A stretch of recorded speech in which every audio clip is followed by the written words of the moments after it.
Randall action. Welcome. I've seen better tosses. Wow. Burrell, I think you could have tossed that one a little straighter. Yeah.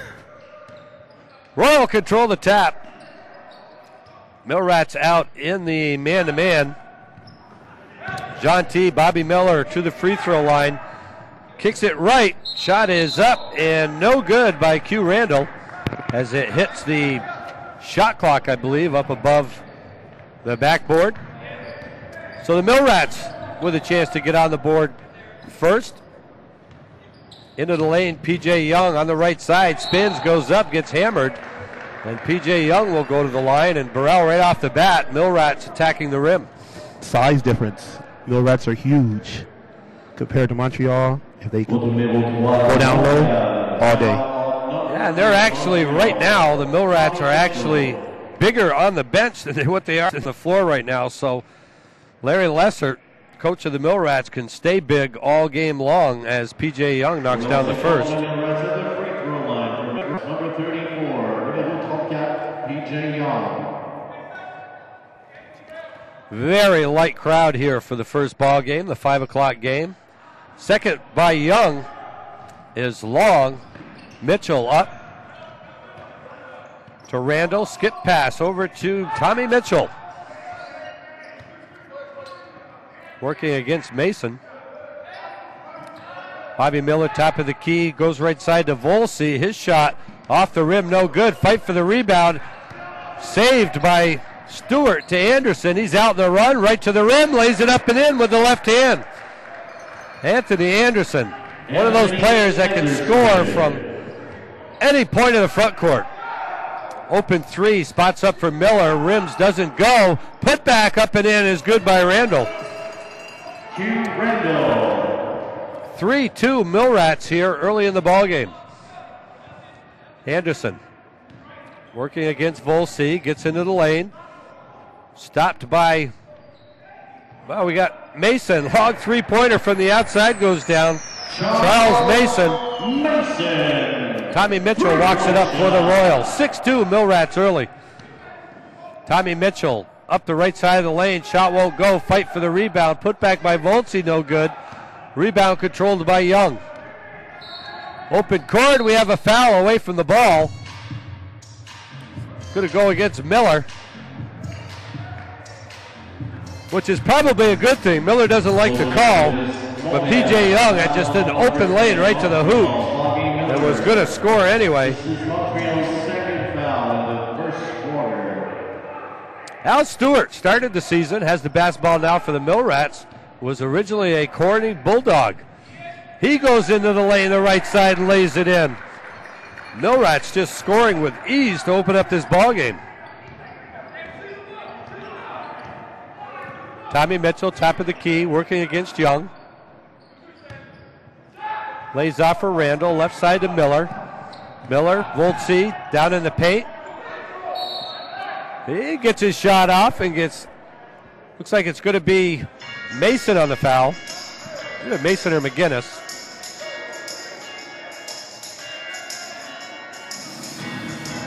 Marco Volsey, 6'8" forward, step up to the line for a pair.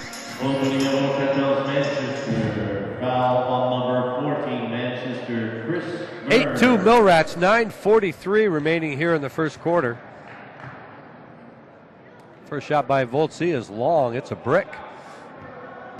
Get the feeling they're going to need every point they can get. Every point.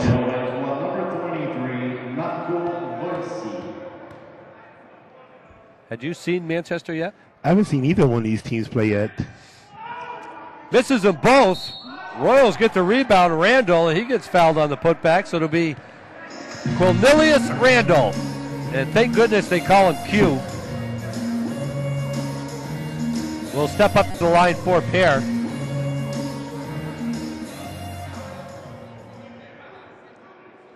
Marco Volsey had missed both free throws just a moment ago. Randall makes the first of two. Manchester's really had two different teams, the team they started with and the team they ended with, Burrell. They did a nice job developing their team. Of course, they had some troubles mid-season. Randall misses the second, had to kind of shake up their lineup. But I believe a stronger team now than what they were at the middle of the season. Hal Stewart feeding the post. Backing his way in, it's McGinnis. Has to clear it, back out on top. Gets it back in the post. Turnaround jumper, Cedric McGinnis. So tough. And he hits for two. Spent the first half of the season with the Wilmington Sea Dogs of the PBL before coming to Manchester. Randall, top of the key. Jeanty still hasn't had a look in this game. Cordell Jeanty played for the Quebecois last year. He gets into the lane. Ball gets loose. Stays with him. Jeanty with a nice little finish. A little fall away from 8 feet.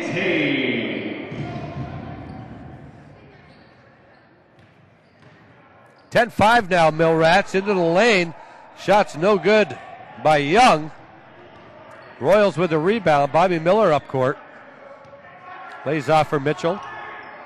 Short bench for Montreal coach Dave King. Here we have a whistle. What do we have? You see anything, Burrell? We're looking at the scoreboard, clock. Yeah, shot clock. Something's not right. Pierre Marion over. Whatever it is, it's not important. They're taking care of it. So the ball will come to Montreal. They'll inbound it right in front of the Millrat bench. Mitchell with it. Down inside to Volsey, kick it out to Miller. They make the pass. Jeanty, three is good. Cordell Jeanty, 5 quick points. Bring the Royal back to within 2. Al Stewart gets the high screen, gets a shot away. It's no good. A rebound tapped out to Q Randall, off for Tommy Mitchell. Mitchell, foot on the line for 2. Long 2-pointer. We're knotted up at 10. First basket of the game for Mitchell, who had a nice all-star game down in Barrie a week ago. Little battle going on, top of the key. Stewart and Bobby Mitchell. Long 3-pointer from the right side. Mason, no good. Rebound down to Randall, away from Mitchell. He comes out running. Behind the back, spots up for 3. It's good. Tommy Mitchell. And the Royal, just like that, take the 3-point lead. Anderson actually hasn't touched the ball in a while, has it now? Long 3-pointer by Anderson is nothing but net. Anytime the Mill Rats need a hoop, it's Anthony Anderson that delivers. Long 3-pointer now by Randall, off the back of the iron. Anderson with the rebound. Working against Mitchell, top of the key, loads up another one. This one's no good. Volsey with the rebound, long down court pass to Mitchell. Mitchell spots up from 3. That misses everything. Quickly up court come the Mill Rats. Anderson spins in the lane, throws it up, doesn't go, but he's fouled and go to the line. And Burrell, I think you're in for a show here watching Anthony Anderson. Well, I've been around the ABA since 2000, and I've seen many guys play, come from the NBA and play, and just from the first 4 minutes, he looks at NBA caliber. We have seen, of course, the Vermont Frost Thieves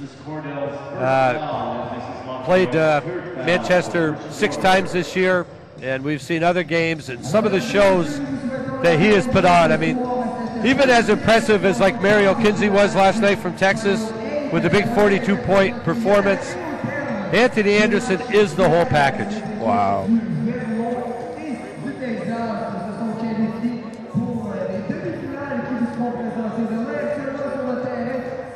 7:58 remaining here in the first quarter. We're all knotted up at 13.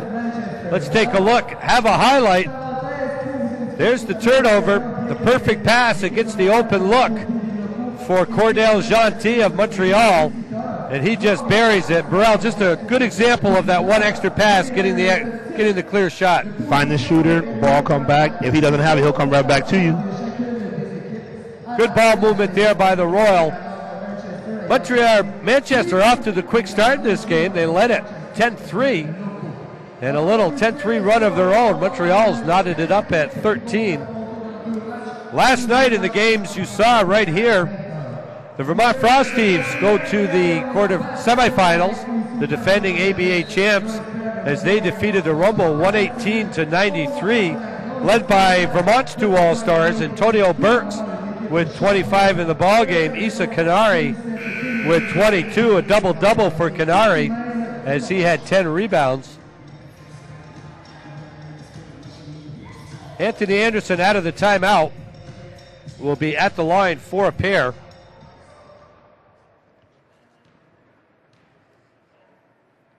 First shot by Anderson is good. Just got tapped on the shoulder by my radio partner, Steve Baroni, WSNO Radio, the voice of the Vermont Frost Thieves. Up in Quebec City, covering the Heaves as Anderson knocks down the second. Then Berkey Reed into the ball game and immediately throws it away. Ball kicked out of bounds. Officials not sure. Now they know. Goes off Anderson. The ball will stay with Montreal. Berkey Reed, all 5'7" of him, but he could bring a little excitement to the game. 15-13 Millrats. Mitchell. Left side to Gentil, working against P.J. Young. Another Millrat All-Star. Berkey Reed on the right side. Trying to post up. Bobby Mitchell doesn't go. Stolen by Anderson. His pass gets broken up and stolen. Long down court pass to Mitchell. He's got Voltzi with him. Back to Mitchell. He lays it in. On the assist from Marco Voltzi. Anderson, P.J. Young, left side of the lane, sets up Mason for a three ball, and that was a deep one. Charles Mason with his second three-pointer of the game. One of the better three-point shooters here along with Anderson, and also Rashid Al-Khalil off the bench. Open looks passed up by Randall. Instead he finds Berkey Reed in the lane. He was too small for anybody to see in there. 18-17 Millrats, 6:44 remaining as Anthony Anderson takes it to the rack, gets stripped by Berkey Reed. It'll stay with Manchester.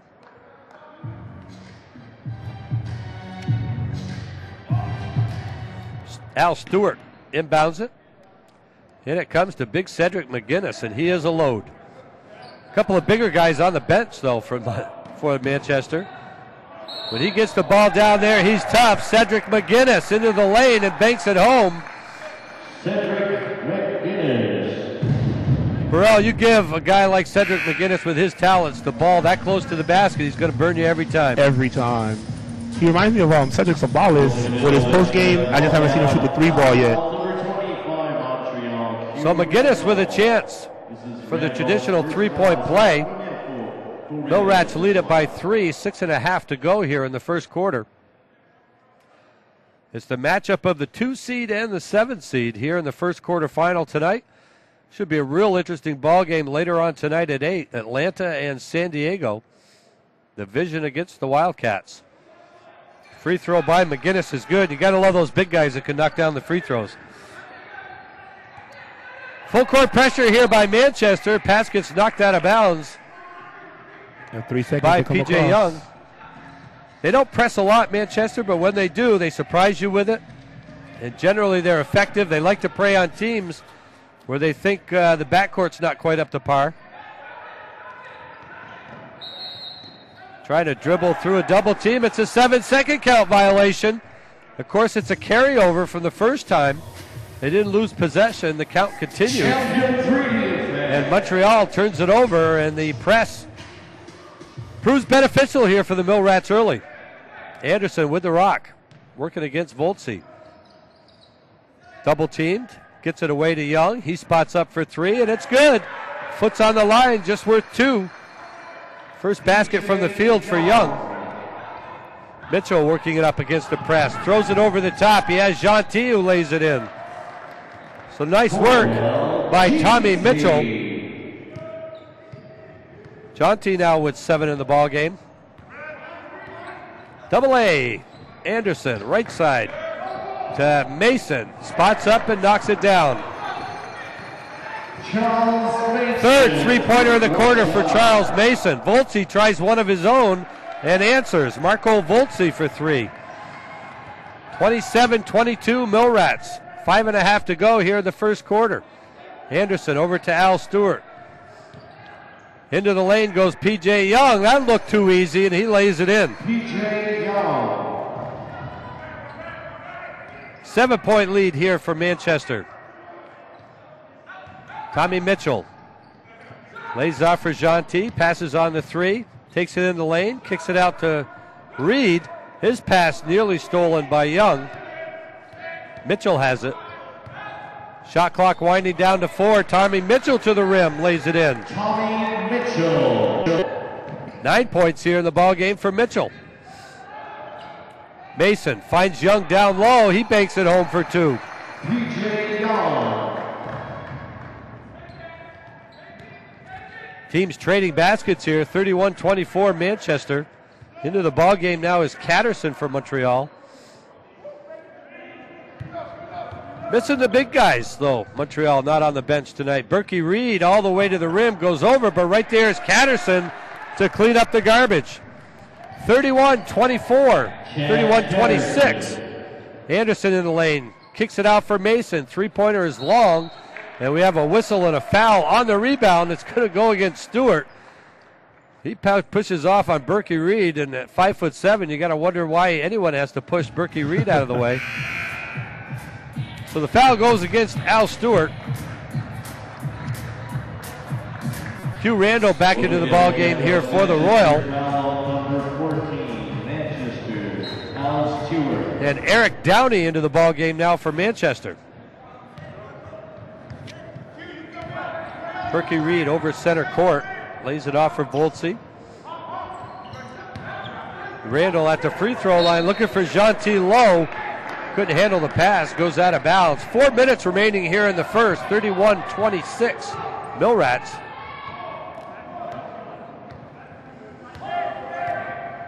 Anderson dribbles right side, gets the high screen from McGinnis. They don't go pick and roll. Downey back to Anderson. Now to Young. Downey loses the dribble to Berkey Reed right at the free throw line. Reed going in, but right there to finish it, he doesn't get the follow is Randall. Run rebound, opportunity gone by there for the Royal. Sean Corbin with the basketball. Voltze right side, he takes it to the rim, he misses the shot. 3 opportunities for Montreal. Out in front of the pack is Young, lays it up and in. Counted and 1. Good transition basketball there for the Millrats. Didn't take them long to get it out, Burrell. 1 pass, 1 dribble, and 1. Media timeout on the court. 3:18 remaining. The Manchester Millrats lead at 33-26. So, all right, you've seen nearly 9 minutes. And even though it looks like Manchester is so tough out there, the Royal are just kind of hanging around. They're hanging around, sort of like San Francisco did last night. They just couldn't make shots and looking familiar, just like last night. But my game plan is always stay close. We'll play the better teams, and hopefully those last 4 minutes will pay off.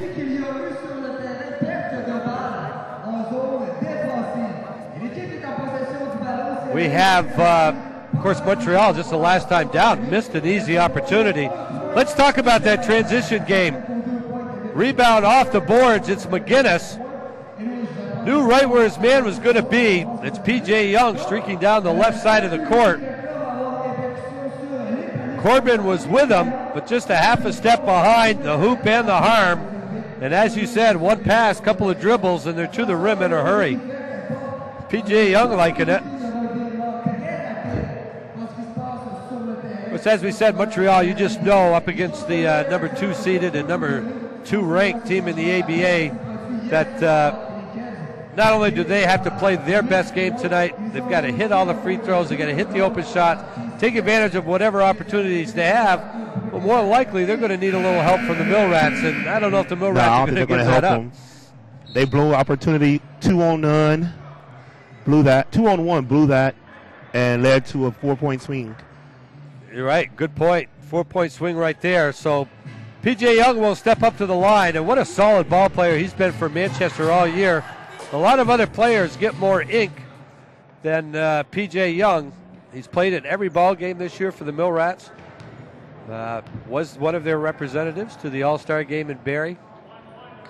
And he converts. 34-26. It's an 8-point Manchester lead. Corbin loses control of his dribble. Bailed out by Berkey Reed. He picks it up. He loses control. And who is it? Anthony Anderson out in front of the pack and converts. It's almost like deja vu with a couple of different numbers. Yes. Loose ball, pick it up, get it and run. Randall finds Jean-T just outside the lane, takes it into the lane, in traffic, tries to bake it home. The putback no good by Randall. Rebound out to Jean-T, and they'll get 6 seconds on the shot clock. Shot short off the front of the rim, scramble for the ball. Randall's at the pack, finds Berkey Reed, he lays it in. Not a 3D opportunity, but a basket here that Montreal needed. 36-28 now, Millrats. Anderson over center court. Big Mike Williams getting off the bench along with Charles Mason for Manchester. Downey dribbles left, lays off for Anderson, comes back to Downey. He'll take the short jumper, misses everything short. Cordell Jean-T back the other way to Corbin. Looking for the alley-oop to Volsey, and it's stolen out of the air by Anderson. And we're going to have a foul in the backcourt. Need a little more air under that pass. Whole lot more. That's a man that can get up. The ABA's Allen Iverson. From what all the guys at the All-Star game told me from back west. Well, obviously, Montreal has to take advantage of every possession, so taking shots and chances and things like that just not going to work out for them in the long run. Charles Mason, checked by Volsey, lays off for Downey, top of the key. Big Mike Williams, he's a house on the floor now. Has the ball outside the right side. Pass for Anderson, good hands, picks up the pass. Mason on the left side, the three-pointer is short. Rebound down to Mitchell, up court to Marco Volsey. Shut off by Anderson. They give it back to Mitchell. He spots up for the three, no good. Q Randall with the rebound to Jean-T. That shot's long, and whistle goes out of bounds. Jean-T looking for a foul. I think that was going to be a bit of an acting job. It's out of bounds off Montreal. It'll belong to the Millrats. 1:22 left here in the first quarter. 36-28. Manchester, Eric Downey. This is Downey's first foul. This is Manchester Sports. Talking about the size of Big Mike Williams, 6'11", out of Bryant University. Millrat basketball. 8-point lead for the Millrats. Anderson, who hasn't left the court yet, walking it up. Left side goes to Mason. He has it poked away. Downey with it now. For Ronald Wright into the ball game. Another player that started the year with the Corning Bulldogs. Williams, short jumper on the right side. He knocks it down with 2 left on the shot clock. You got to like the big guys with that 12, 15-foot range.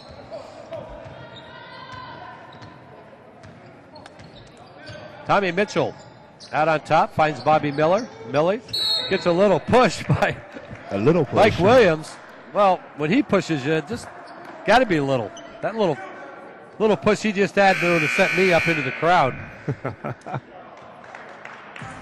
But you know, he's pretty big and mobile. They don't look for him for a lot of offense, Burrell. That's not what they're looking for. It's just a rebounding preference. He's that big guy that's going to give up fouls on the other guys. I think Manchester's trying to play 6 guys there now. A little too many on the floor? Yeah. Well, we got one waiting to commit over there, Al Stewart. Pierre Marion once again over at the scorers table, trying to sort something out. Larry Lessert's getting waved off by Marion. No, I don't need you. I got it. Both Catterson for Montreal and Al Stewart for the Millrats waiting to come in. But you almost get this sense here, Burrell, that you're just waiting for the shoe to drop and for Manchester to go on a big run. Well, talking to the coaching staff today in the hotel, they was hoping to, get the game over with in the first half so they can rest their guys.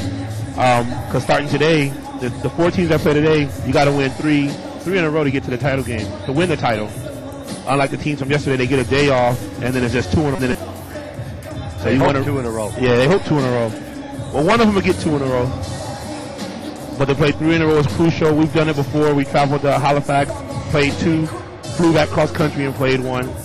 So we played Wednesday, Thursday, and Friday. So I know how tough it can be.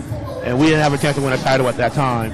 Especially on the road. It's just not that much easier for your team. With the hotels and getting back and forth, everything seems like more of a hassle. I will say that Vincent Bernier and his team here has done a nice job taking care of the team. The ground transportation here, getting back and forth to the venues, for the practices, for the shoot-arounds. I'm very pleased with everything. I was excited to be here, and when the invitation came for me to come and my team didn't make it, I jumped on the chance, and it's great. They're making a piece here. It's in French. I can't help you. But I don't think it's about the particular problem. So we don't know if it's technical. You know, maybe the shot clock's not working or something like that. But both teams still sitting out in the court. Now Bobby Miller, the captain of the Royale, call his team together. Probably talking about where they're going to dinner tonight. Hopefully, they hope not back in Montreal. At a standstill here. With 40 seconds left, 38. Let's take a look. Got another replay. Going to be spinned up. The scramble on the floor. Loose rebound. And this is a big part of any ball game, Burrell. Who's hungriest gets to those loose balls first. In this case, Montreal got it's Montreal, and all of a sudden a great pass through a lot of legs to Berkey Reed. And he finishes for the easiest bucket that Montreal's going to get tonight. But that's where a hustle pays off, and they get the easy 2 out of it. Well, again, it's one and done. Injury to Hill. Leave it on the floor. Oh, especially Montreal, they have absolutely nothing to lose, everything to gain from this ball game. We need a Davidson here, Davidson College. Somebody has to play Davidson this weekend. Maybe this year's. So whatever it is very nearly.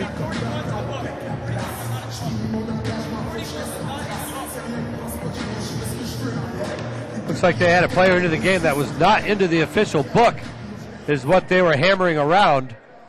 Now I think it wasn't a technical foul because that player had not checked in yet. It only becomes a problem once the player involved becomes he's on the court. A legal player. At any rate, we're good to go here as the first quarter winds down. Tommy Mitchell with it, top of the key. Left side to Voltse. He'll spot up for 3. That's nothing but net. Marco Voltse with his second 3-pointer. Up comes Al Stewart, the quick one. To McGinnis. His skip pass gets picked off by Gentil. Up to Bobby Mitchell ahead of the pack and lays it in. There we go. 5-point game. 13 seconds left here in the quarter. Stewart gets it down to Mason. Boy, it's not a 3-point shot on the court he doesn't like. We have a held ball on the rebound with 6 seconds left here. The possession arrow will belong to the Millrats, so it'll stay with Manchester. Little five-point flurry here by Montreal makes it a 5-point ball game here. Stewart on the inbound to Mason, launches another one off the back of the rim. Down to Voltse, 1.5. He throws it from better than half court, but comes out well short. At the end of the first quarter of play, the Manchester Millrats 38, Montreal 33. I got to believe, Morella, if you're a Royal, you're kind of happy with this first quarter. Yeah, I'm down 5, nobody in foul trouble. And we're hanging tough.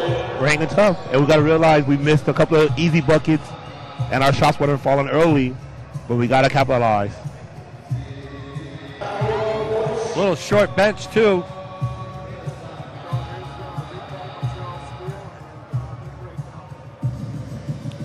Let's take a look, Burrell, at that little 5-point flurry by Montreal. First, the steal on the long pass, bad pass by McGinnis. So Montreal looking to take advantage of the turnover. Gentil on the steal, out ahead to Bobby Miller, who gets the easy 2. And you just got to be ready for any gift that comes along. And Gentil did a nice job picking off that skip pass. Ball came out of nowhere. and you're taught from elementary school on, and I teach my 4-year-old teams, don't throw that long pass, make the easy pass, and they were hungry looking for Mr. Anderson, and instead, 2 points the other way. Scoring in the first quarter, Charles Mason, 3 3-pointers, leads the Millrats with 9. Anthony Anderson with 8, a bucket for Mike Williams and for Al Stewart. 4 points in the quarter for Cedric McGinnis, and P.J. Young with 10. Here, the only Millrat double-digit. Tommy Mitchell leading the way for the Royal as he picks up 11 here in this first quarter. 7 for Cordell Gentil. Berkey Reed with 4, a couple of 3-pointers for Marco Voltse. Q Randall with 3, and Chad Catterson off the Montreal bench knocks down a couple. But obviously you look at shot selection, and all of a sudden the biggest stat that jumps out to you is 60% from the floor in that first quarter for Manchester. You're not going to win too many games letting your opposing team shoot 60% from the floor. Montreal's ball to open up the second quarter. Chad Catterson starts it off with a 3-ball. Just like that 2-point game. 38-36 Manchester. Stewart up court to Mason. He takes a baseline, a pretty floating right-hander. Mason showing he's just not about the 3-pointers. Gentil. I like Gentil with the ball when McGinnis is on him. It's the only place he really has an advantage is out in the open court against McGinnis. And we saw that right there. He takes him off the dribble and draws the foul. 2 shots coming. 33 Manchester, Cedric McGinnis. First foul, McGinnis. So at the line, it's Cordell Gentil for a pair.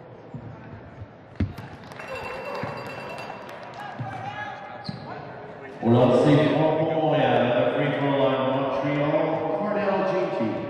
Bucket was good. Gentil making the first of 2. Second by Cordell, he makes them both. Little full court pressure here by the Royal now. McGinnis with the ball. Montreal's got to like that. Mike Williams, skip pass over to Al Stewart, takes it into the lane and blows the layup. Wow. It's like the Red Sea parted, and Mitchell went in and just totally blew it. Tommy Mitchell fighting his way into the rack. We're going to have another Manchester foul that'll go against the big guy, Mike Williams. Well, like we said earlier, capitalize on these gifts. Tommy Mitchell will step up for a pair. 11 points in the first quarter for Mitchell. They got it wrong. He had 9 points in the quarter. On the free throw line, Tommy Mitchell. 40-39. 1 point ball game. Tommy Mitchell will step up, have another. Looking to tie it up here with 11:07 remaining in the first half, and he does. 40-40. Again, full court pressure here by the Royal. And what do we have? It's going to be a blocking foul. Offensive. Offensive against Manchester. Charles Mason. They don't like the call. This is Mason's second foul. C'est la deuxième faute pour Mason. Second on Mason. So Montreal gets it back with a chance to take the lead. Right side goes to Catterson. He just knocked down a 3. His pass, a bad one, gets picked off by Al Stewart. Montreal gets back, but he finds Mason going to the hoop. And he's going to get Bobby Miller on the foul, and Miller didn't like that call. Have to capitalize. He had a 3 opportunity and a chance to take the lead. So it'll be Charles Mason stepping up to the line for a pair. Those are the ones that hurt.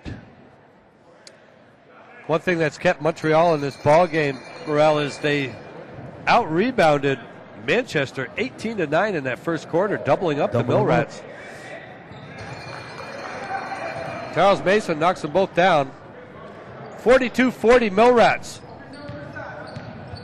Cordell Gentil over the time stripe, working against P.J. Young.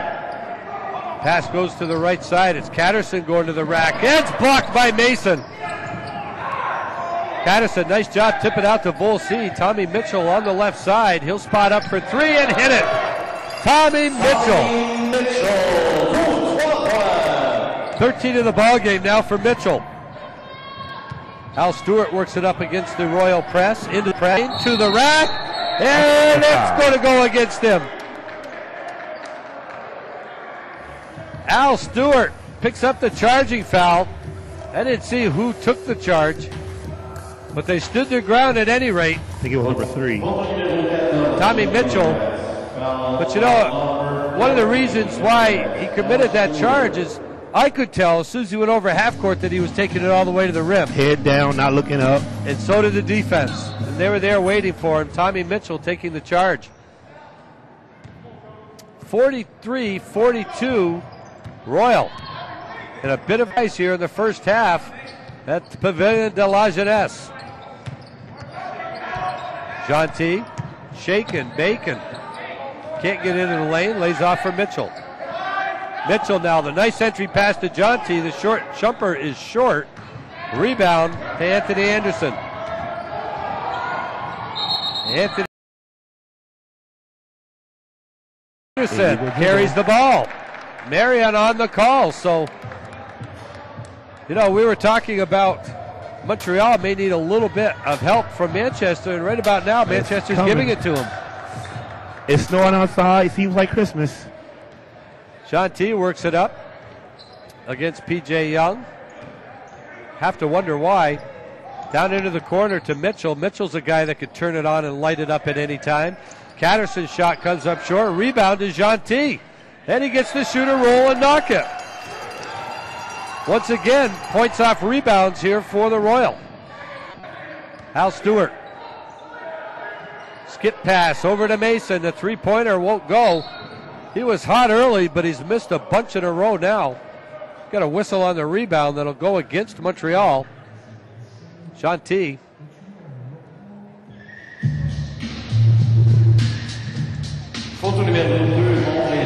Al Stewart will inbound it here for Manchester. Out it comes to Anderson. He's double teamed, gets it to McGinnis. Skip pass to Young. Back outside to Mason. He'll launch another one, in and out. That's 5 or 6 in a row missed here by Charles Mason. Mitchell now back the other way. He'll spot up for the short jumper. That won't go down. McGinnis clears the glass here for the Millrats. Up to P.J. Young from Stewart. Counted and one. There's some nice open court basketball by the Millrats. P.J. Young on the finish, on the assist from Al Stewart. Rashid Al-Khalim checking into the ball game. He's another sharpshooter from the outside here for these Millrats.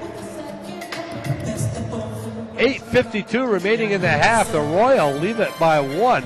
45-44 over the number 2 seed. Young looking to convert. And he does. We're knotted up at 45. Fourth tie of the ball game. Jeanty working it up against Young. Young playing him tough in the open court. Off the dribble to Catterson. Looking to hit.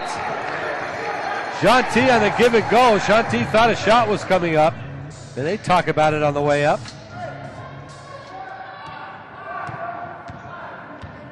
Al Stewart. He's a quick ball player. Calling the play.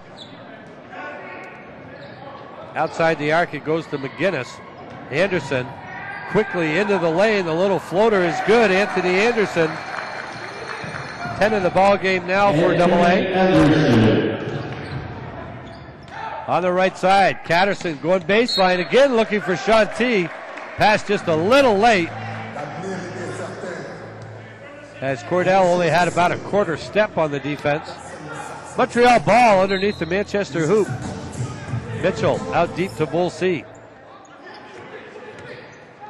Marco lays it off for Mitchell. The open jumper won't go. We got a foul on Anderson.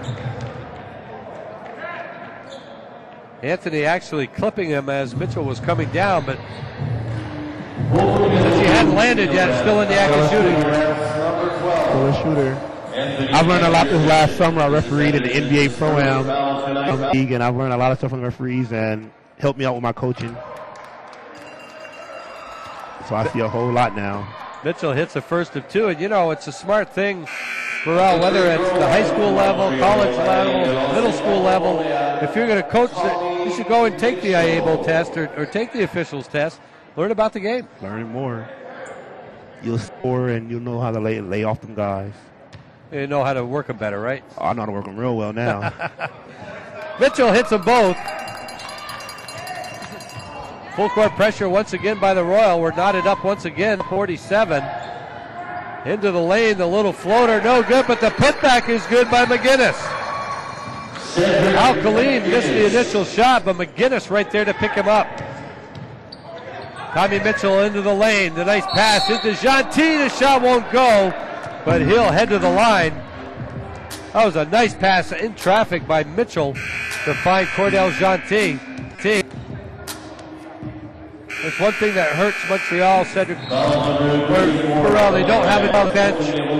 They don't have a lot of players. A couple aren't here, that's for sure, that normally would be. Particularly Fall did not as much as Mitch and similar. Bench would be sitting on Army since the inside 4%. And this actually this Manchester favorite score is close.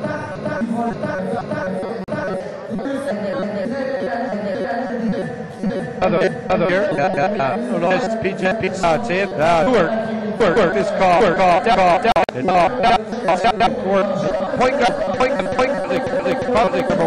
And my coach has and I had the opportunity and his IQ so high, watch and year 2 years later, and he was just a special guy to watch. Special point guard will lead you to championships. But I believe you have to have a quarterback just like Eli. Gotta have that. You gotta have that point guard. Well, up here we would say Tom Brady, but whatever. You're up here and closer to Patriot territory. To the line. Yeah. Cordell Jean-T down the first. Cordell played for Quebec City last year. In fact, he was an ABA last year from Quebec City, played in Halifax at Halifax. Knocks them both down. Knotted up once again, 49-49. 7:43 remaining here in the first half. Al Stewart in traffic to Anthony Anderson. Down low for the jam for Kaleem Al-Rashid. Rashid Al-Kaleem. And what a nice pass by Anderson. The ball by Al-Rashid. Al-Kaleem. Most guys only have 1 point guard. They got 2 point guards on the court. And they have a couple of shooting guards really sitting on the bench. Chris Burns will come out and can knock it lights out. Rashid Al-Kaleem, a great outside shooter that's in the game now. But yeah, you know, unlike the Vermont Frosties who have 2 point guards, but they're very rarely on the floor at the same time together. If it works, it works. Hugh Randall, top of the key, taking it strong, and he's got bumped by McGinnis. McGinnis didn't like that call, but once again, it's that mismatch that McGinnis is going to be dominant if you try and post up against him, but that's not what Montreal is doing, whether it's Randall, whether it's Jean-T. They're not playing a low post. They're drawing McGinnis out and beating him on the open court. You got to make the big fellas move their feet. If you see it at an advantage, take it. Take it to them, make them move them. If they don't move them, sit them on the bench. Get them in foul trouble. Q Randall knocks down the first one. 51-50 now. Manchester. And once again, we're tied at 51 as we continue to go back and forth. Al Stewart in a hurry to McGinnis, blows a layup. Back to Stewart, that's no good. Tip up and in by McGinnis. Well, he made up for it. 53-51 now, Manchester. Sean Corbin in. Off to Q Randall. He takes it into the lane. It's going to be a blocking foul against McGinnis. His third foul. And he wants to talk about it. I thought that was obvious. Third foul in a hurry here by McGinnis. And he can't check out yet. He's already off the floor. See if the officials pick up on it. They don't. At least they haven't yet. He was late moving his feet, late getting to the spot. That was when he should have just gave up. Yeah, Randall was actually in the air when he got set, which the defense has to be there before that shooter goes into the air. Now Cedric steps back onto the court. After the first throw, he'll be replaced by Mike Williams. And they still have big Suleiman Wayne, the 7-footer, 6'11", that hasn't come in yet. Played his college ball at UConn. Millrats are deep. They're going to need every big man out there. Randall misses the first. Williams into the ball game now for McGinnis, and McGinnis still talking about the call over there.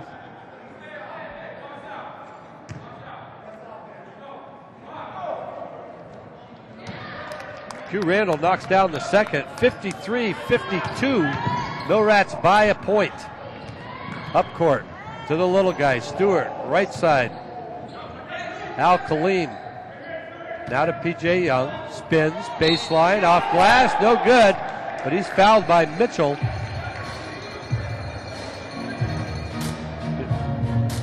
If you watch Manchester a lot, Burrell, you just see that they find so many different ways to score. Inside, outside, they're doing it all right now. In transition, off the defense, in a half-court set. Off the offensive rebounds, three-pointers. It's a deep enough bench that Larry Lessert can have a select lineup in for whatever situation is out on the court, you know, whether it be out maintaining a bid lead, whether it be if they're chasing someone and so forth. A lot of versatility in this Manchester lineup for Larry Lessert to play with. Marco Volzi into the ball game along with Bobby Miller for the Royal. Dave King's done a nice job with this ball club. You know, they play in a very tough division. There's a lot of tough teams up here in the Northeast. But Montreal, for the most part, has been competitive. Even though their record may have ended up 11-21. Young made a mo, three-pointer for Catterson back the other way. Knot it back up. It's his second three-pointer of the quarter. 55-55, 6:20 remaining here in the half. Stewart goes left side to Anderson. Anderson baseline back out for Stewart for two, no good. Rebound Volzi. Marco Volzi. Been with Montreal since their conception, was with the Montreal Matrix. Sean Corbin will shoot up a three. That's a brick. Rebound to Williams, off to Stewart. Al Stewart will set up the offense. Into the lane, P.J. Young gets stripped. But it comes to Anderson, he goes into the lane, and we have a foul before the shot, I believe. It was when Anderson was heading into the lane. Oh, Corbin, number 4. And it's possession. Sean Corbin, who will get his fouls in a game. He's a member of our Foul a Minute Club here with the Cross Tees broadcast crew. Of course, we saw this Montreal team 7 times this year. They were scheduled for 6, as we were with both teams, but replaced someone. I don't remember who. I almost think it was Westchester or Jersey. Anthony Anderson with the three ball, no good. Rebound down to Volzi. His outlet pass gets stolen by Young. First 3D opportunity of the game. Anderson into the lane, lays it up for the 3D three-pointer. Manchester cashes into the first one of the game. Easy bucket down low for Q Randall. As Williams took a flop that wasn't bought. Anthony Anderson tries to force his way in, kicks it out to Young. Out to Al Kaleem, and we have a foul somewhere. I don't believe it was in the rebounding and it wasn't in the pass, but it's going to go against Montreal.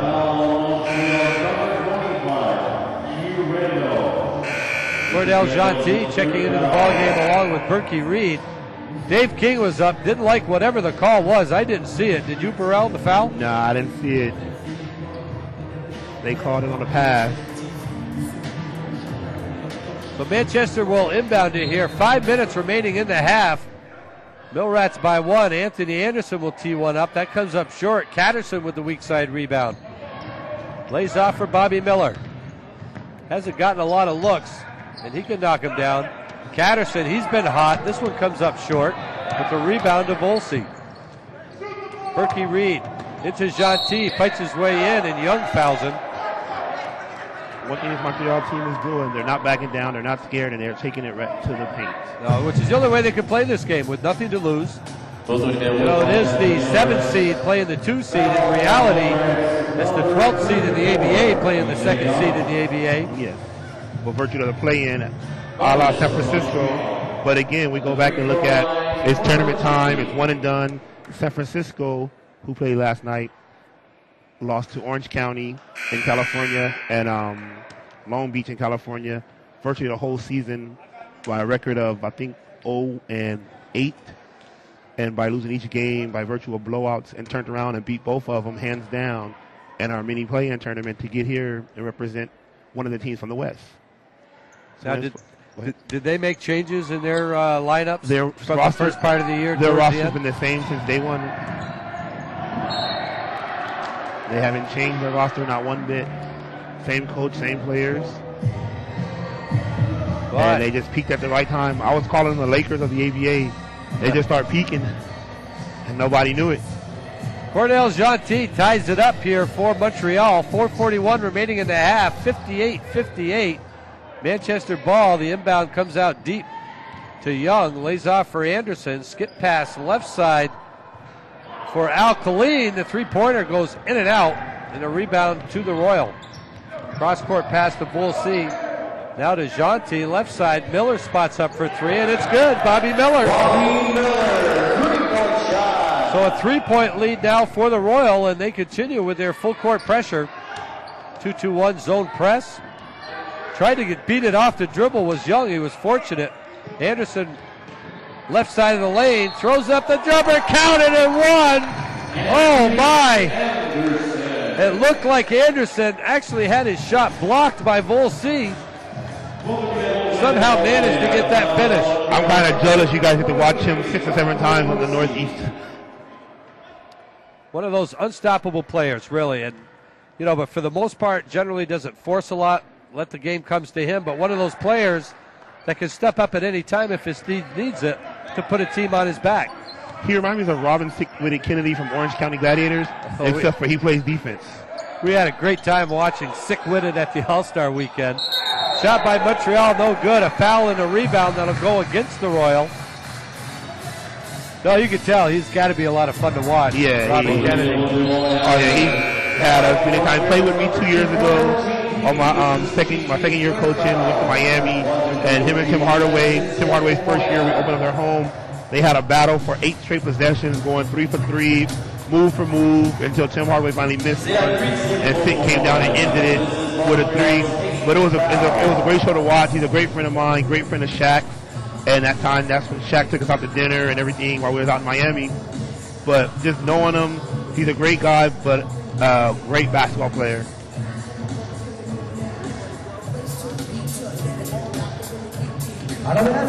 Okay, Burrell, let's take a look at the first 3D opportunity of the ball game.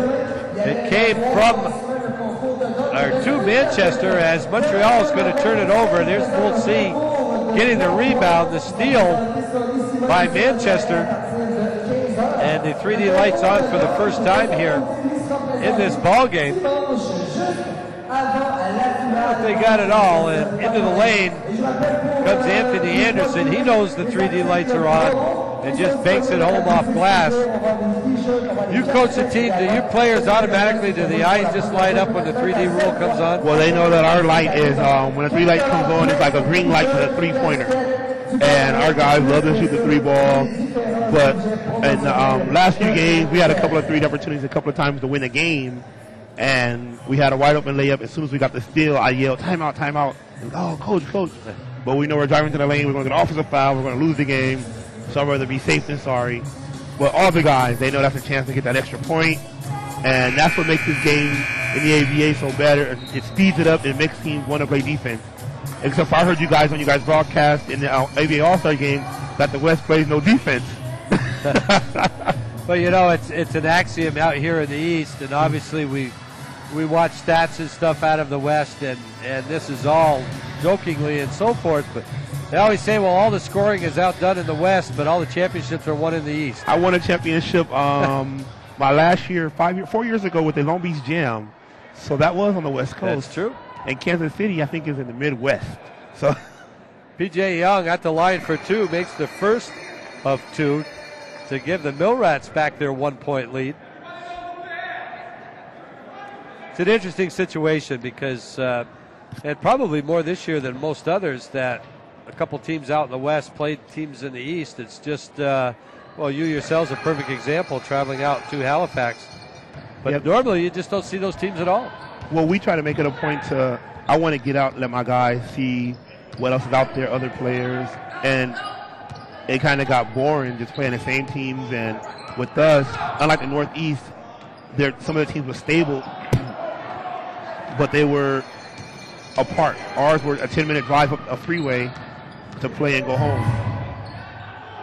Cordell Gentil missed on the Montreal line. Manchester back to UA, gets the easy bucket from Al Khalid. And it's 65-61, a 4-point lead. We got a foul in the backcourt that'll go against Al Khalid.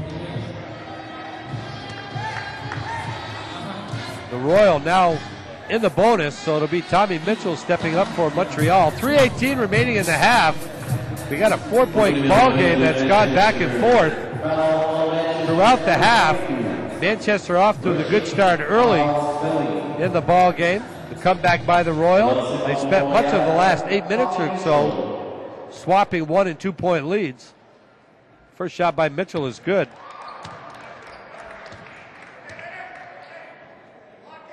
He'll have another. 65-62 Millrats. And of course, the longer you let a team hang around, the more things that could happen in a fourth quarter. Mitchell makes them both. 65-63 Millrats on the run. And dumping it off is Stewart to David Cooper into the ball game. Textbook. It's a point guard just waiting for the defense to commit, knowing what to do with it when they do. Gentil down on the lower block, skips it out for Berkey Reed. Reed into the lane for Marco Voltzi. The jumper is long. With the rebound is Cooper up court. Anderson spotting up for three is short. Voltzi with the rebound here for the Royal. Off for Cordell Gentil.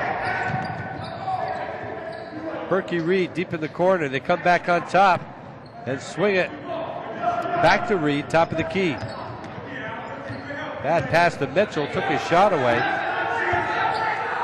He'll launch one anyway as the shot clock was going down. It's long. 3D. And right down, David Cooper puts the heel on the baseline. And just like that, the Royal get their first 3D opportunity of the game. Good spot for it. 2:20. Certainly Montreal would love to leave the court here at halftime, tied or with the lead. In it comes to Voltzi, into the hands of Cordell Gentil. Working against Cooper. Oh, he knew that he had Voltzi for a split second, but was late in the pass. Which way's the possession arrow going? Basketball. So the 3D opportunity will go by the boards here for the Royal. As on the held ball, the possession arrow favors Manchester. Anderson to Stewart. Little runner in the lane, doesn't go, but he's fouled and will head to the line. Montreal's going to need all these fouls that they're giving away right now. With that short bench, they're taking a lot of fouls that they shouldn't be taking.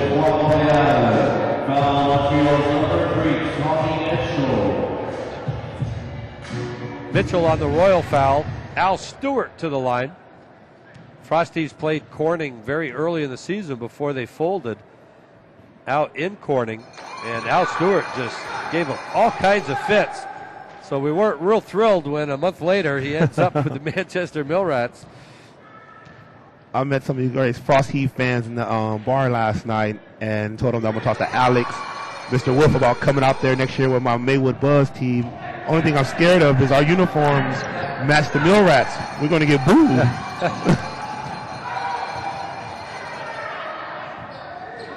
69-63 Manchester. Skip pass on top to Stewart. Stewart fighting his way into the lane, kicks it out to Young. Oh! Fouls him on a three-pointer. It was on a three-pointer, and boy, that rattled in and out. The foul by Berkey Reed. And that was very nearly an opportunity for a 4-point shot, or 4-point play here by P.J. Young. But instead, he'll go to the line and shoot threes. Number 22, Kingbert Reed.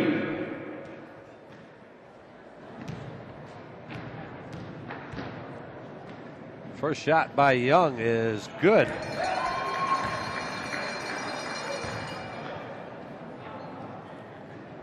You know, he's certainly a step higher than a role player for this team. He's just one of those players where the rest of the players are better when around him.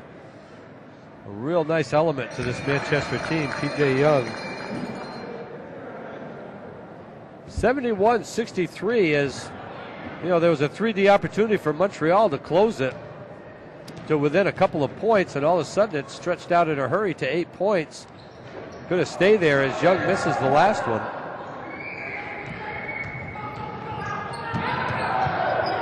Berkey Reed finally picking up, drawing the foul against Young. Berkey will bounce off a body and look pretty good doing it. He has no control of that basketball.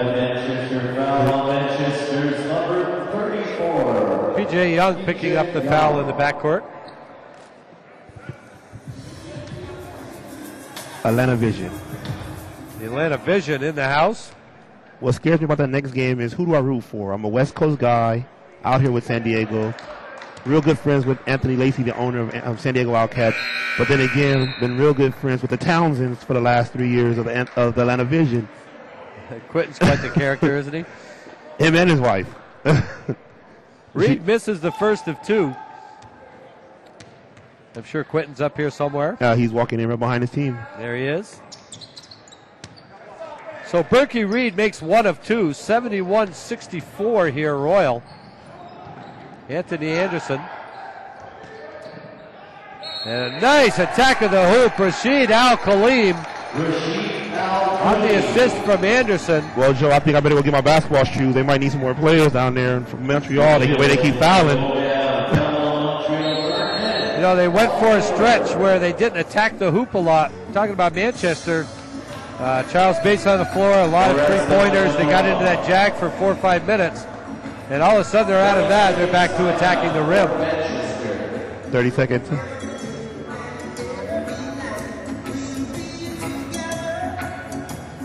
.132 remaining in the ball game. Manchester leads it 73-64. Let's see if we can get Rashid Al-Khalim heading up the baseline. Oh, this is Berkey Reed. This is his foul. So the first bump didn't get called. Second one, I don't know. I don't know. I probably didn't make it from the first, but he's running around saying, I got my hands up, But you're moving with them and you got your body. So your hands can be up, but then, you're not trying to block a shot, though. So you're following them, you're bumping them. Riding him. And it doesn't count. It doesn't, help that he's 6'8" and he's 5'1". Rashid Al-Khalim looking to finish off the three-point play. Shots up and no good. Rattles in and out. Royal back the other way. Cordell Gentil. Montreal needs to get back in rhythm where they were at early in the second quarter. Certainly want to close the gap before the half. Nice look down low to Gentil. Counted and one. As the foul goes against Eric Downey. Berkey Reed on the look. Pretty assist down to Gentil. I believe we're the only two in the gym without a foul now. So number 3, Iverson sitting in the first row. That's his high school jersey, I think. The Nats. Q Randall back into the ball game for Montreal, along with Catterson and Sean Corbin. Saw Sean Corbin play just a couple minutes in the game earlier this year. I think he had 1 technical, 1 foul, and 1 point. All in 1 minute, I bet. Shots no good. Back the other way now for Manchester. Into the lane, and he ran into a book wall, and we got the call. Took too many steps. It's a travel. Good call there. I mean, obviously a lot of fans see all that contact. For the official, it's a matter of what came first. Yeah, there was contact. There was a foul. But if the steps come first, that's the violation. Sloppily but effectively, they get the ball over half court. Minute left here in the half. Jeanty going to create space. Little jumper in the lane is no good. Rebound tapped by Randall to Jeanty. Skip pass over from Mitchell. Can't get his shot off. Lays it off for Catterson. And throws it out of bounds. No, tipped out of bounds by Manchester. It'll stay Royal ball with 16 left on the shot clock.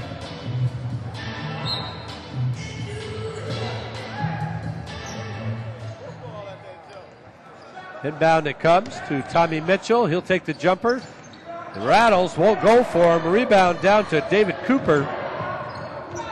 Pass up court to Al Stewart. Dribbles his way out of traffic. Gets into the lane.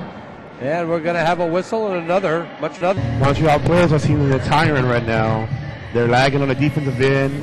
And Montreal's running red volume left and right. Well, we said right at the top that one of the big advantages Manchester has over just about everybody. Vermont may be an exception. And Maywood, we got 15 guys that suits up. And do they all play? I don't think, probably just one, Darwin Carter. Al Stewart to the line for a pair. Frost teams, you look down at their playing minutes, and no one averages more than 26, 27 minutes a game. It's that kind of flow and rotation for Coach Voigt. Stewart missed the first. And hits the second. 74-66. We got an 8-point ball game. 30 seconds left here and a half. Court possession here for the Royal. Pressure, Jeanty. Nice look. They find him right down the lane. Mitchell to Jeanty for two.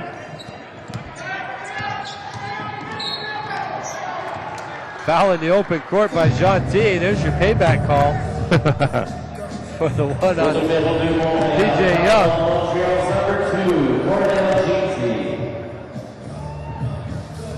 So to the line will go Anthony Anderson. He's had kind of a quiet second quarter offensively.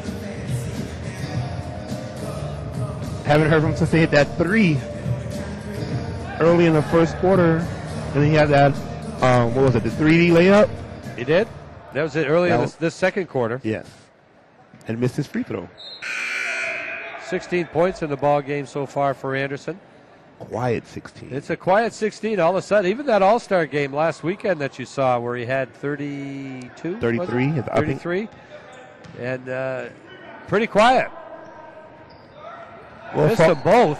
Frosty fans, I can tell you that I've talked to the Manchester owners, and they said Anthony could have had about 50 points, but your players wouldn't give him the ball. What do you mean? Coach Voigt gave him all kinds of playing time just to tire him out for this tournament. At the buzzer, Tommy Mitchell 4-point ball game. knocks it down for Montreal.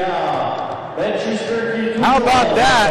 And the half ends pretty much as Montreal would like. At the end of two, Manchester 74, Montreal 70. Certainly a great offensive half here for the Royal as they put 70 points up on the board. That's a little rare for them.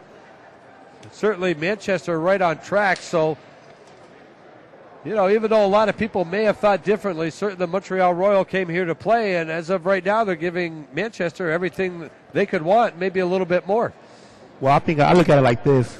You're on a bus ride home, bus ride here, 2.5 hours from Montreal, and the only thing you can be thinking is, man, tomorrow, Saturday, 24 minutes to go in somebody's season. Same starting lineups. These teams playing for the right to advance to the Saturday night semifinal at 8 o'clock. Mitchell, top of the key. Cordell Jeanty sees a bit of daylight to the lane. Put back no good. Looked like a pretty good opportunity there for Jeanty. Ball tipped out of bounds by Manchester. It'll stay Royal basketball. McGinnis with his 3 fouls just backed off and gave him the way, and he thought he was going to get fouled and didn't go up strong. McGinnis playing Voltse. Shot right off the inbound by Mitchell is no good. Rebound to Al Stewart. He's out running against Mitchell. Contact, no call. And he lays it in. Let the guys play basketball. Oh, I don't know. If you were the defensive coach in that situation, you'd be hollering. I'll be all over him. Offensive coach, I'll be you'd all hollering. But I'm neutral. I'm in the stands. I'm on the referee side. Q Randall loses a handle on the basketball, goes out of bounds off Manchester. 10 ticks on the shot clock. Bobby Miller, Montreal captain, will inbound the ball. One of the older players on a team up here in the Northeast, Bobby Mitchell.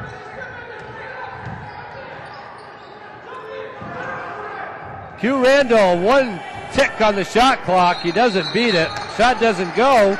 They're saying it's tipped. It's staying with Montreal. That's still a shot clock violation. Larry Lessard over there having a conversation with... That's a shot clock violation. Whether it was tipped or not, still a violation. Well, it was, but the thing is, it's tipped out by Manchester. Doesn't matter whether that was off a shot clock or not. Larry Lessard over there pleading his case. Shot clock violation. We're going the They other are way. calling it. There we go. They reversed the call. Even though the ball was tipped by a player before it went out of bounds, the horn sounded. So at the point of the horn, it's the ball violation. gets turned over. Has to hit the rim to get reset it. Al Stewart, top of the key. Anthony Anderson, three-pointer, nothing but net. He shot that one from Montreal. NBA three-pointer there for Anthony Anderson. Gives Manchester the 9-point lead. Aggressive trapping defense now by Manchester, and we're going to have a Millrat foul. Foul on I think it's 34. P.J. Young.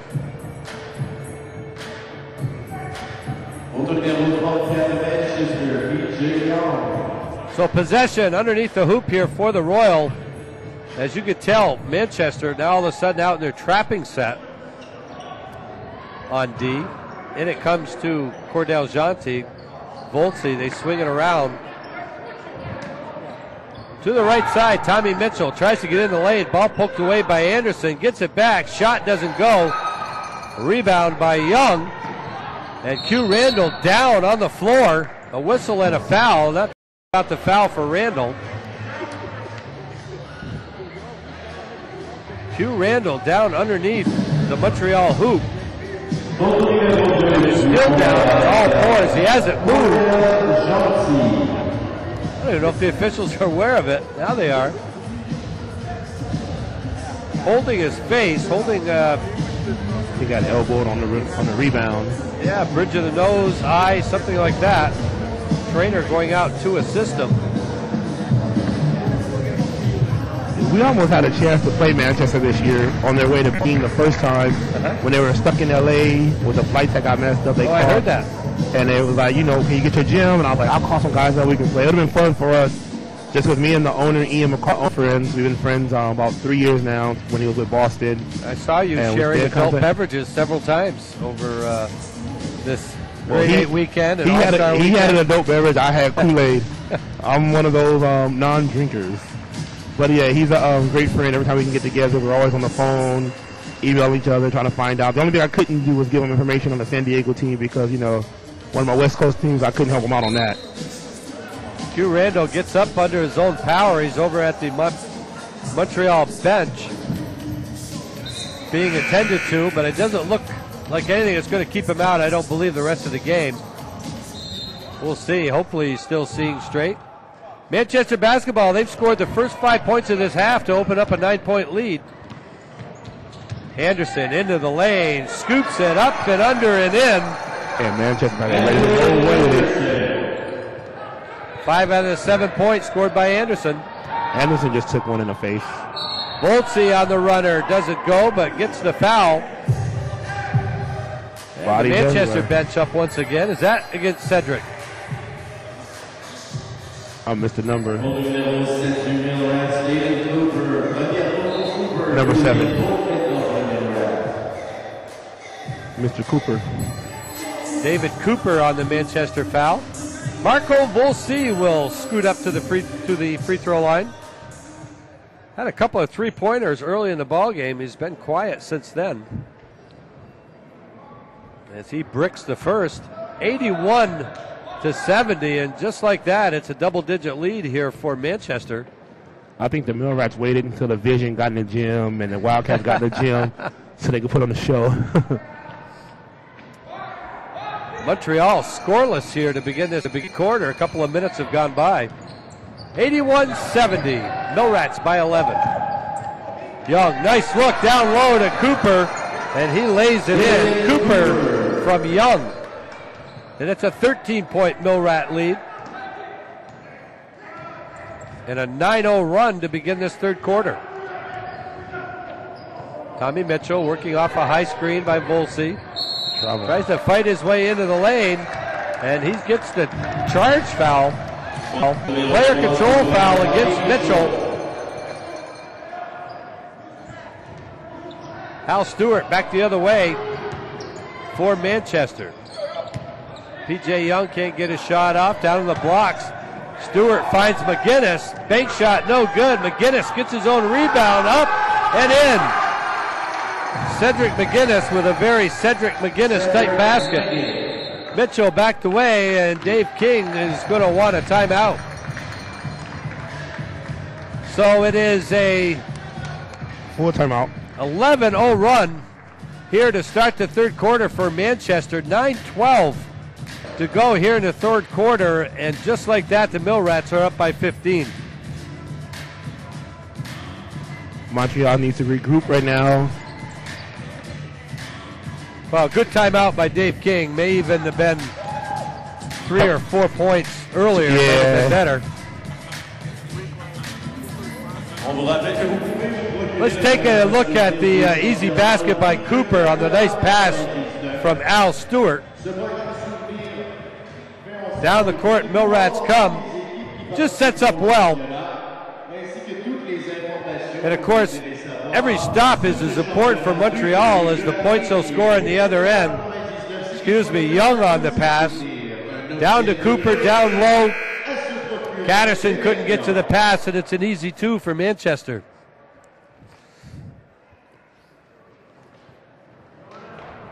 I really think we're going to have an interesting second game tonight. Yeah. Just the feeling I have. I'm looking forward to it. The San Diego team, 21-7. I gave them one of the losses. Maywood gave them one of their losses. Atlanta, a bit of an unknown. They had a record. They led the Blue South, but really did not have much of a schedule and no strength on it. And they only opened a couple of eyes when they gave the Frosties a couple of games late in March here. We'll see. Too many steps. Walks with the ball. So whatever was drawn up at the timeout didn't work. 85-70, Millrats pulling away. They're up by 15. Al Stewart takes it baseline. Gets bounced off the ball. Ball goes off Q Randall. I like that no call there. Yeah, let him play. Ball go out of bounds. Stewart trying to fit into a space that wasn't big enough to go through. Young with it outside the arc on the right side. Down low it comes to David Cooper, and on the pass he's fouled by Q Randall.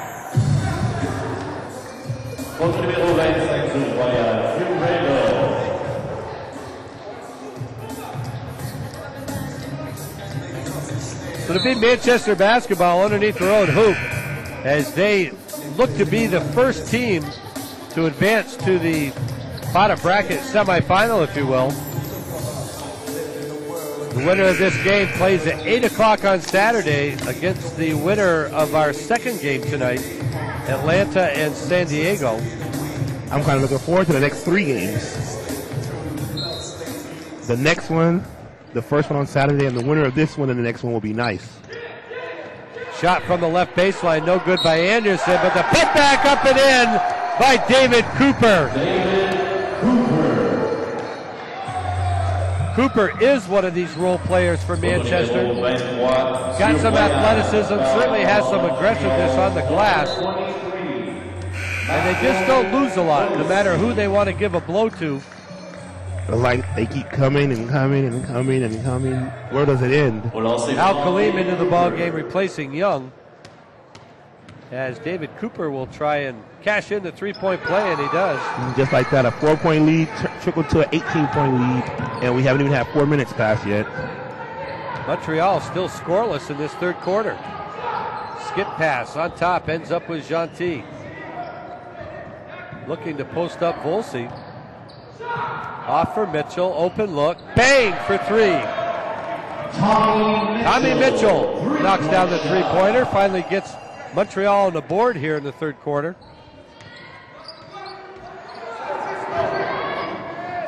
Stewart under the high block, McGinnis backs his way in, turnaround jumper no good, Gentil with the rebound. And we have a whistle away from the foul. And who is it again? It is Mitchell. Cedric McGinnis. Yep. His fourth.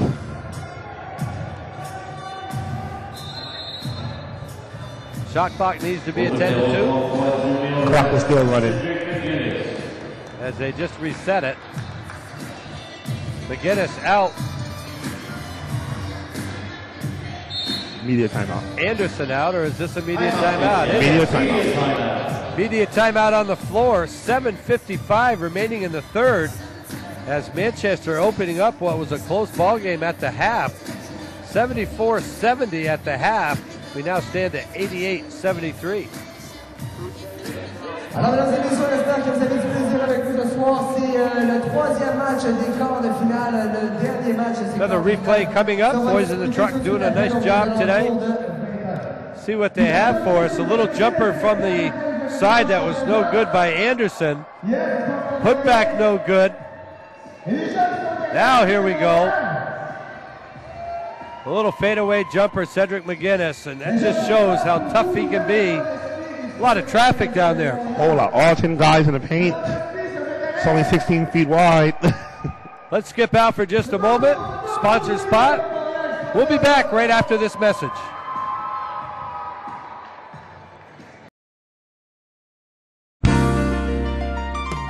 Whether you're interested in hiring a professional fireworks display company for your event or to shoot your own consumer fireworks, North Star Fireworks is your one-stop shop. Contact North Star Fireworks in East Montpelier, Vermont today at 802-229-9690 or visit them at northstarfireworks.com.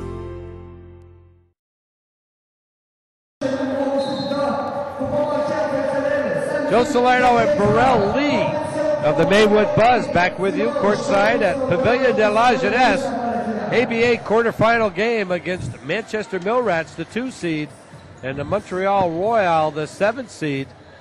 As we said, Manchester now starting to open up a lead. Not a team you want to chase, Burrell. They just too many weapons, and will go up into Glam and can play some D. Berkey Reed with the basketball into the lane, throws up the wild shot that's no good. Fight for the rebound is saved by the Royal. Mitchell with it now, top of the key. Hand checking foul on Anderson. Be a possession on the sideline as Williams comes in to replace McGinnis. Of course, we saw McGinnis play last year up in Barrie against the Frosties. He was with the Wilmington Sea Dogs of then the ABA. And we're in the semifinals last year against the Frosties down in Barrie. Q Randall lays off for Mitchell. Mitchell, jump shot from the left side, off the back of the iron, a rebound to Gentil. His finish won't go. But we have a Manchester foul that will send Tommy Mitchell to the line, or Q Randall rather. All right, let's wake up. Cordell Gentil will go to the line here for Montreal. Millrats by 15. You got to be talking to your guys right now and setting the pace. I want to cut it down to about 8 to 7 by the end of the quarter to move into the fourth quarter run. Yeah, you can't get it all back in one possession or even one stop for that matter. Yeah, so look to make a number right now by next media timeout and then by the end of the quarter. Gentil hits them both. 88-75 now, Manchester. Williams caught in the corner, coughs it up. Up court comes Tommy Mitchell. Montreal All-Star tries to force his way in the lead lane. He coughs it up. Down court it comes to Cooper. They will make you pay for your mistakes. Anderson got it up court to Stewart. To Cooper for the easy slam. 90-75, 15-point lead here for the Millrats. Skip pass over to Cordell Gentil. He'll launch the 3-ball and hit it. Shot. That last possession, they tried to force something they didn't have, and they kind of hurt them in the long run with getting the dunk, but coming back and getting the 3. That helped. Gentil's showing that he can score from both in the paint and outside the arc. So token pressure by Manchester, or by Montreal. Stewart gets in the lane. His shot is blocked. Anthony Anderson outside the arc. Off the dribble into the lane, and an offensive foul on the screen by David Cooper. Coop picking up his second. Number 7, David Cooper. Well, Montreal a chance to get it down to a single-digit lead with a 3-ball here. Still a lot of time in this ball game. What they need now are quality possessions. Make sure they get quality shots and crash the boards. Yeah. Illegal. Back the other way. This time it's on Q Randall on the illegal screen. Well, they're shooting themselves in the foot. But I tell my players all the time that an offensive screen, a bad illegal screen is always blamed on the guard. Just like that, a 3D basket the other way. Cordell Gentil. Lazy pass. Stealing the pass. Uh-oh, here we go again, 3D. Dunk it. Another one. Finished by Mitchell. And just like that 9-point ball game. Counted and one. This could be a 4-point play. And one. Wow, missed a foul. Back-to-back 3-point opportunities by Montreal. And all of a sudden, Tommy Mitchell has a chance to make it a 5-point ball game when it was 15 just literally seconds ago. P.J. Young back into the ball game in a hurry. We've seen very little of Ron Wright today, and we didn't see him long here. So 2 back-to-back 3D baskets, one by Gentil, one by Tommy Mitchell, both off steals on the inbounds by the Millrats. The Millrats just basketball and just got comfortable and just tried to lob it in. And Montreal, like a little gnat that just won't go away. You can't swipe it. All right. Question again with the scoreboard, making sure the scoreboard right. They scored 3 points. Gentil. 84-90. 3. And this could get 98. Bet on some level, Manchester would here.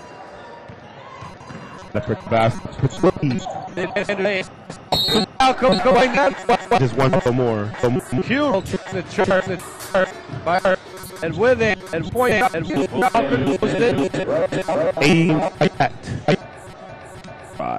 the reasons why the so still ball game. We were just losing. 8-7. It's a 3-point ball game. 5:20 remain. 20 remain. Lane go dumps it down to Young. Dump is it? Meanwhile, just trying to up on the floor. 52-8 Reed hits Randall. He loses control. Commits the foul.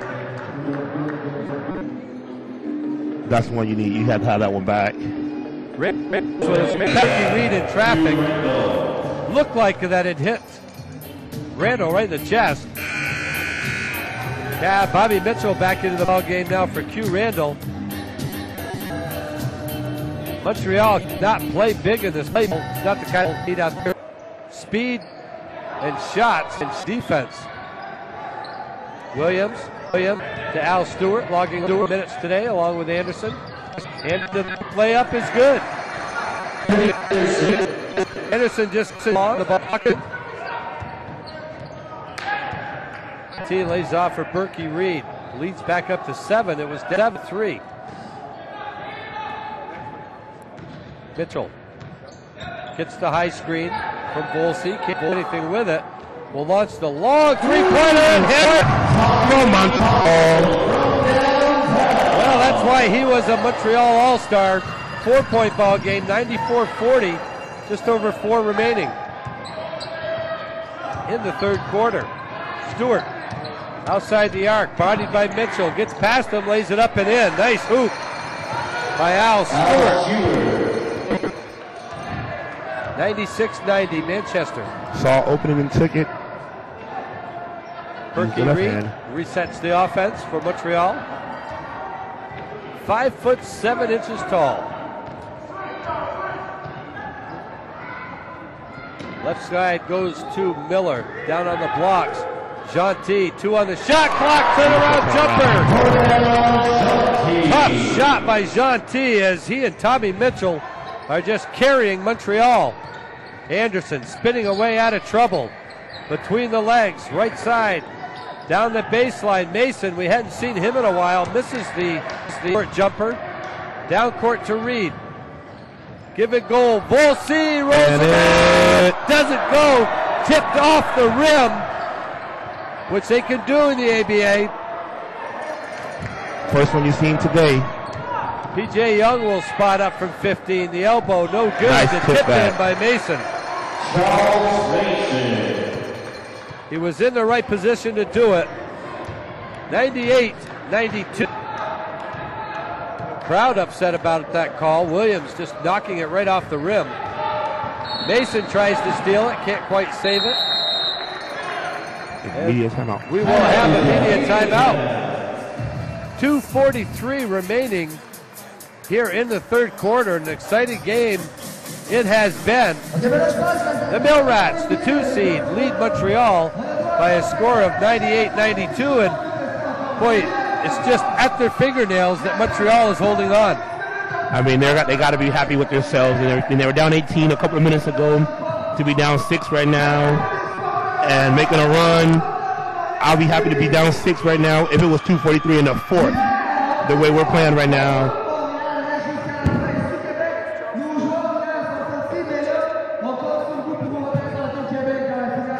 Well, with 2:43, it ought to be a very interesting finish, but you know, when that lead went up to 16, you figured that was it.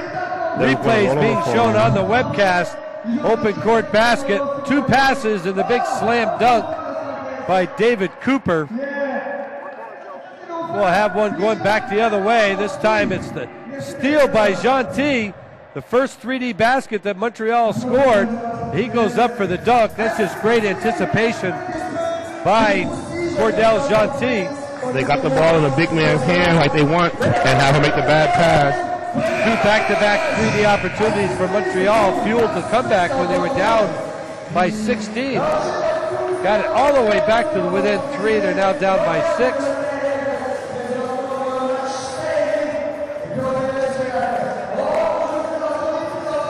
Vermont and Texas were winners last night in the quarterfinals. They'll meet in the semis at 5. Winner of this game will meet the winner of our next game at 8 o'clock on Saturday. Atlanta and San Diego coming up at 8 o'clock today. Royal basketball, in it comes to Tommy Mitchell, and what a game he's had.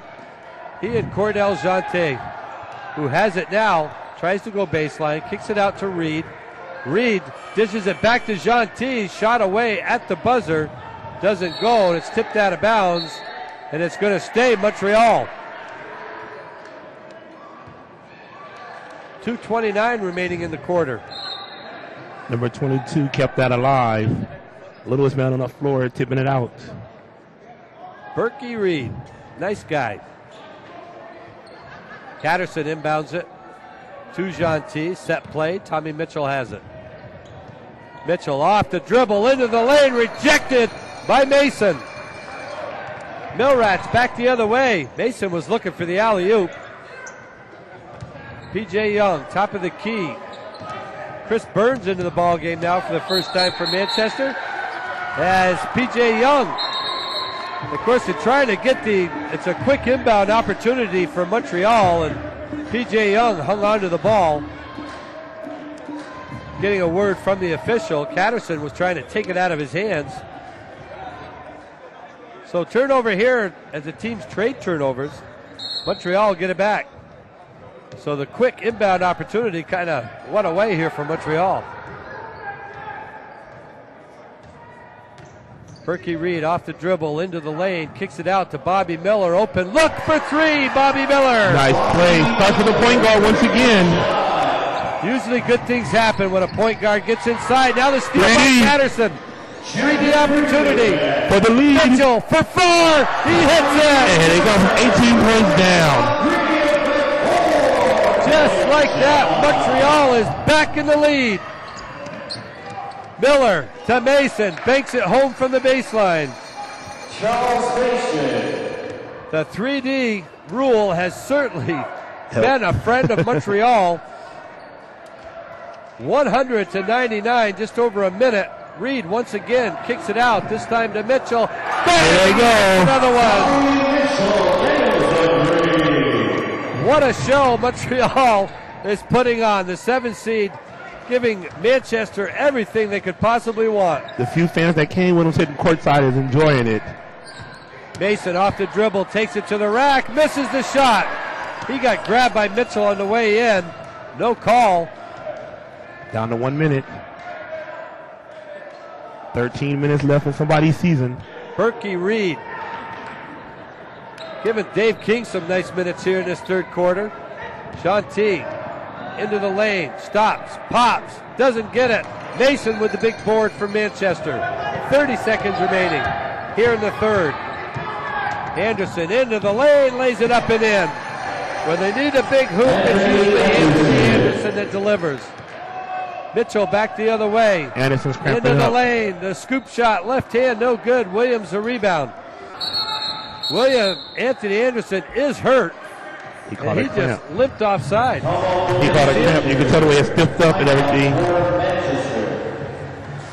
Manchester will take the timeout as Anthony Anderson appears to have cramped up on the floor. 11.3 seconds remaining in the third. 102. Who would have thought it?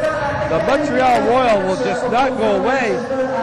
Certainly not that Manchester is playing poorly, as any team will. They've had a couple of stretches where they were friendly to Montreal, turned the ball over, but you got to give credit to the Royal for cashing in on these opportunities. Taking them, yep.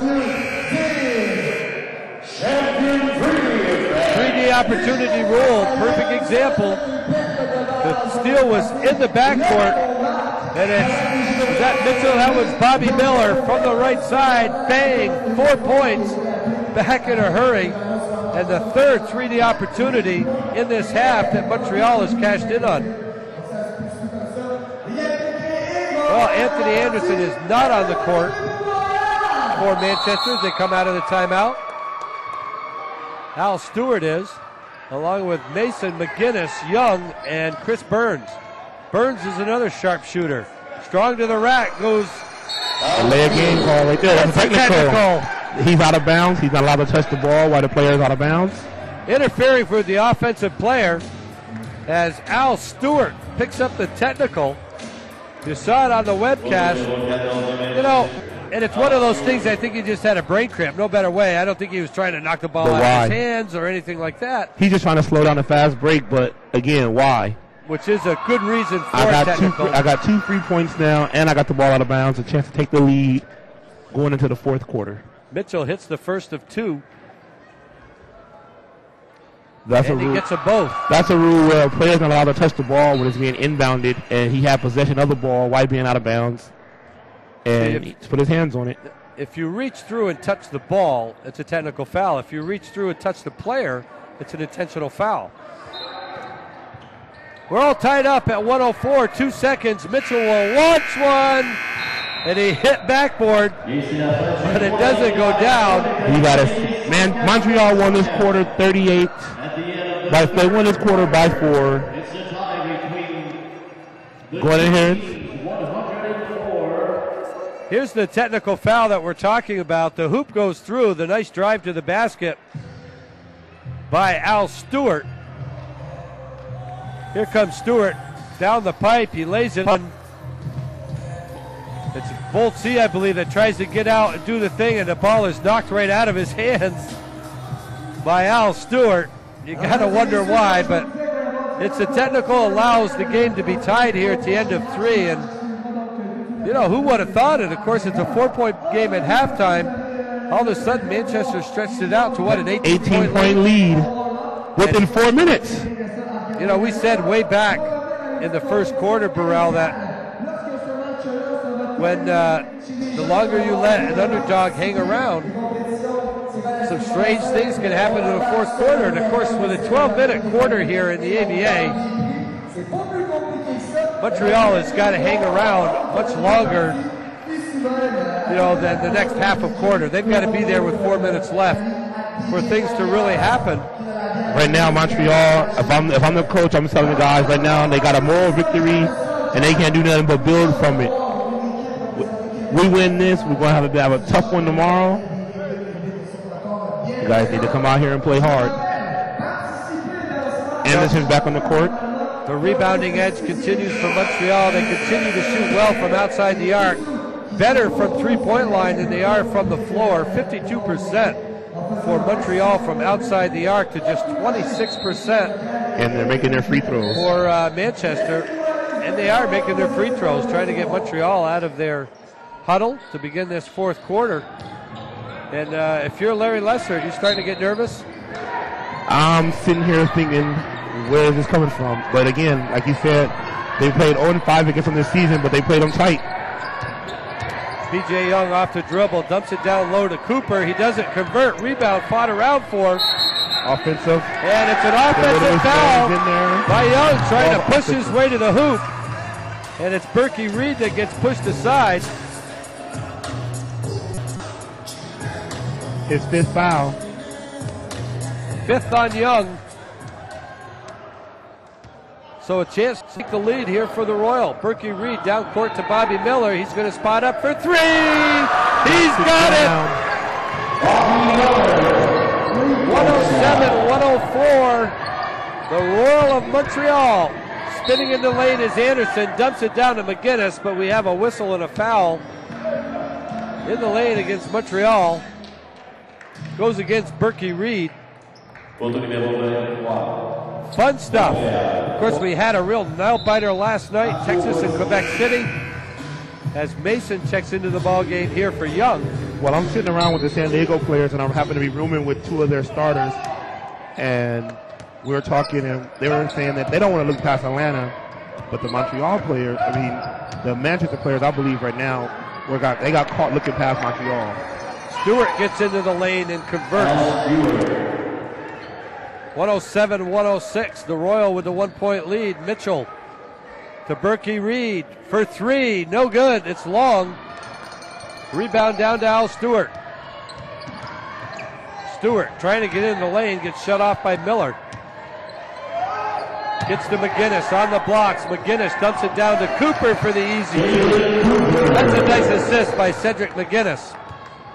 1 point ball game, back and forth, anybody ball game. Manchester back on top. Miller. Tommy Mitchell, hesitation dribble, back on top now to Catterson. And he just had an easy walk in and blows the layup. Catterson strolled in. Catterson had been shooting from the outside. I think he surprised Milbrecht by taking it to the rack. He surprised himself by being that wide open. He got stuffed by the rim. Out of the ball game goes Catterson. Back in is Volsey. Out in the West, we call that a blocked shot by Ronnie Rim. Mitchell shot is long. Rebound fought for Mitchell or Al Stewart. Down court pass for the easy two by Mason. Nice look by Stewart, who's having a nice ball game. 110-107. Manchester by three. Volsey for three, comes up short. They've been shooting so well, they've missed four in a row. Again, it's Mason. This time he misses it. There's one of those trying gifts. to go out of bounds. There's one of those gifts. Royal down by three, have the basketball inside of 10 minutes now remaining in the ball game. They put on a show from the outside. Montreal. Reed kicks it outside. Mitchell off the dribble into the lane, lays it up, no good. The putback up and good. Tip, no good. Again, this time they convert. Who we got? Cornell Gentil. Work on the glass pays off for the Royal. 110-109. Mason, top of the key, goes to Anderson. Mishandles the pass, took his shot away. Good defense. Gets shut off by Berkey Reed. Into the lane again. Anderson, no good. A rebound. Cooper up and in. They've been out rebounded all game long, but in this fourth quarter, Manchester now hitting the boards. Sean T lays off for Berkey Reed. Royal down by 3. Sean T with it. Tries to go baseline. Shut off by Cooper. It'll be Mitchell, the outside shot. He's missed 4 in a row now. David Cooper. Up court to Mason. Spots up for 3. It's good! He got it. Charles Mason. 6-point lead. How many times can Montreal come back in a ball game? They're going to need it one more time. This one's going down to the wire. You heard it here. Mitchell dribbles in the lane, lays off for Reed. Pump fake. Kicks it outside. Bobby Mitchell, no good. Rebound fought for. 3D basket by Berkey Reed. A littlest man on the court. Berkey Reed has made his presence known in this game. In the open court, Mason spots up for 3. He hits again. Charles Mason, 3-point. Back-to-back three-pointers by Charles Mason negates the 3-point 3D opportunity Berkey Reed cashed in on. 7:45 remaining. 6-point ball game. Manchester with the lead. High screen for Reed. Tries to get in the lane. Spins it out for Mitchell. Oh, man. Mitchell at the end of the shot clock. He's going to get fouled on the shot. It was a desperation shot with just 2 seconds left on the shot clock. And so the officials bail out Montreal and Mitchell. And it'll be Tommy Mitchell that'll head to the line. Timeout on the floor. Manchester fighting, scratching, just kind of keep pushing away Montreal. Montreal has gotten up and come back 3 times in this game of appreciable quantity. The last time, 18 points to come back and tie it up. They're now down by 6.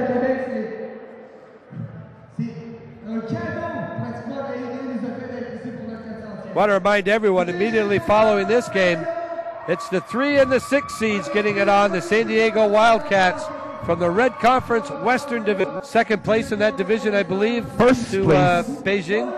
Well, Beijing was in a conference of their own. I just think that all the teams over in the West felt that if they're not going to come play us, they're in their own division. Well, I can't blame you there. They'll be. Let's take a look at another replay. See if it's the 3D opportunity by Berkey Reed. Rebound came down to McGinnis. Berkey Reed right there. The big man brought it down. Berkey Reed takes it away from him and lays it in for the 3D basket. Montreal has cashed in on 4 of them, I believe, now. All right, let's take a quick look at a sponsor spot. We'll be back right after this. The Texas Tycoons are back. Dallas-Fort Worth's premier pro basketball team returns reloaded and in search of another ABA championship appearance. The Tycoons will play this season in DeSoto, Texas, and feature some of the top pro prospects from the Metroplex. Log on to txtycoons.com for more info. Tickets are available now for under $10. We will see you at the DeSoto Town Center November 10th for the season opener. It's fan-friendly, affordable pro basketball, the Texas Tycoons. Brought to you by Charles Key, Key Sports Management, and the Texas Summer Music Conference.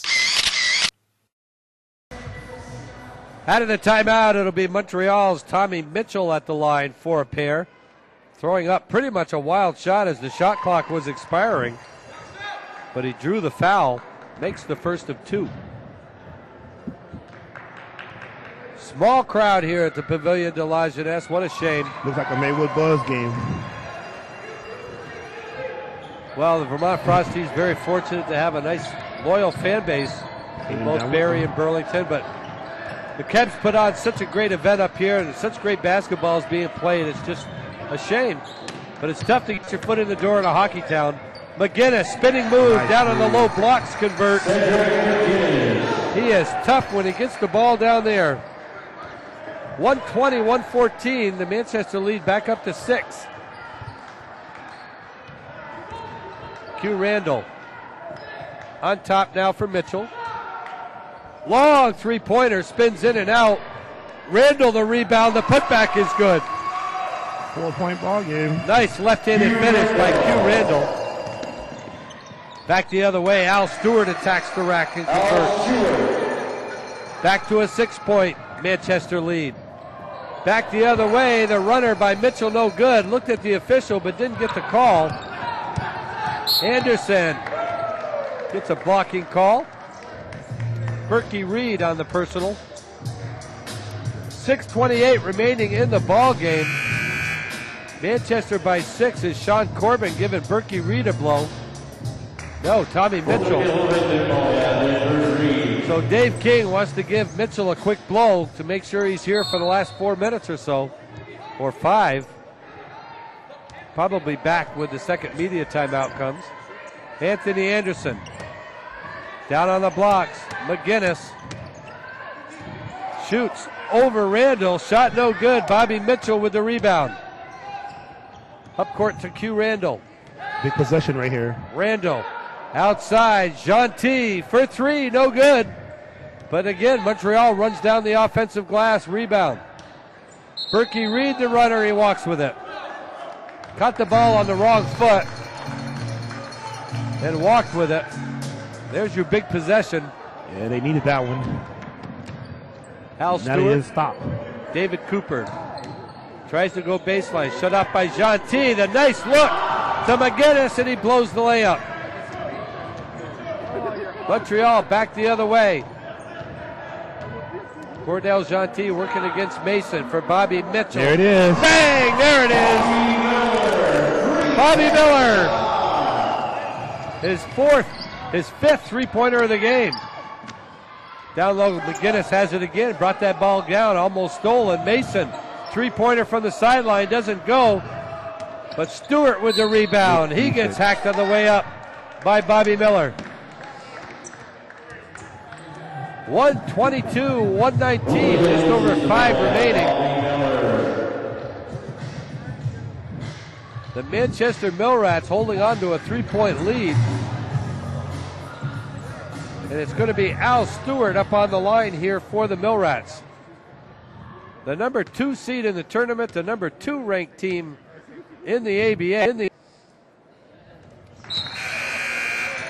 Stewart knocks down the first of 2 as Marco Volsi into the ball game, along with Tommy Mitchell. It's Q Randall that's out and Berkey Reed that's out for Montreal.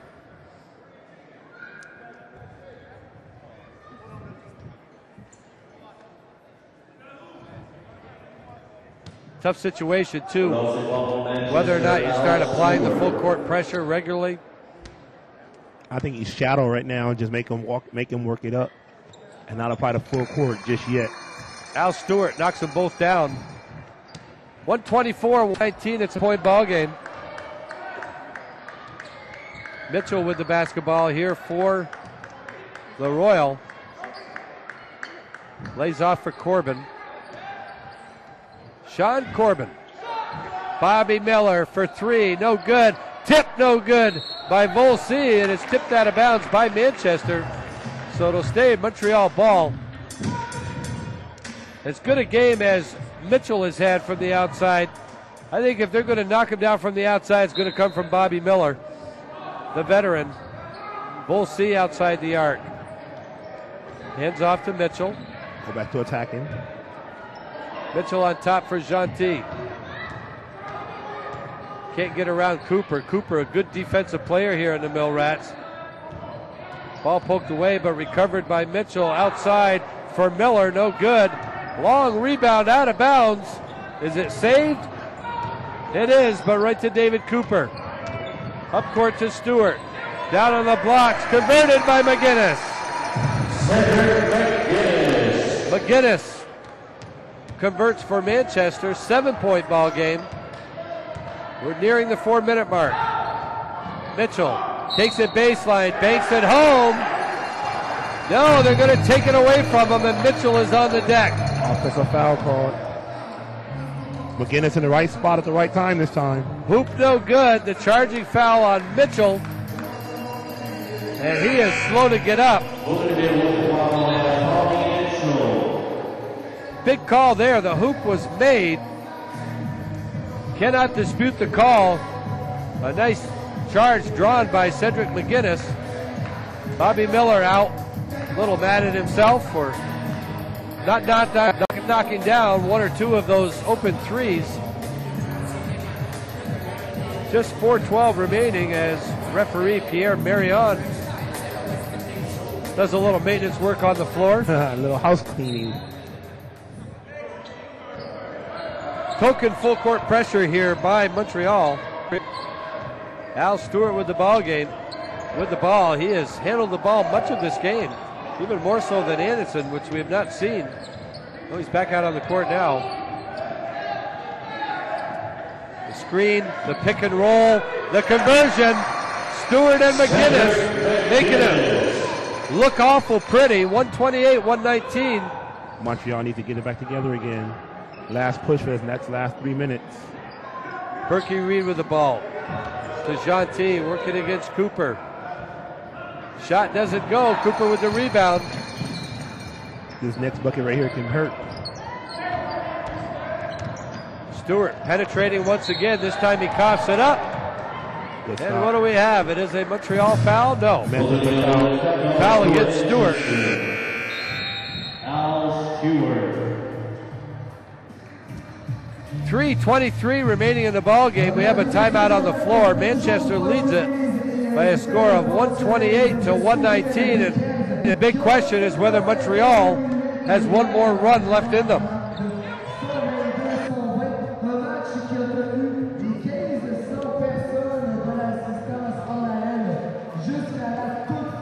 Let's take a look at Cedric McGinnis. He's been a force, on the court. Down the lane it comes. Once again, it's Al Stewart. He's hooked up with McGinnis several times. McGinnis just making the strong power move, protecting the ball and laying it in.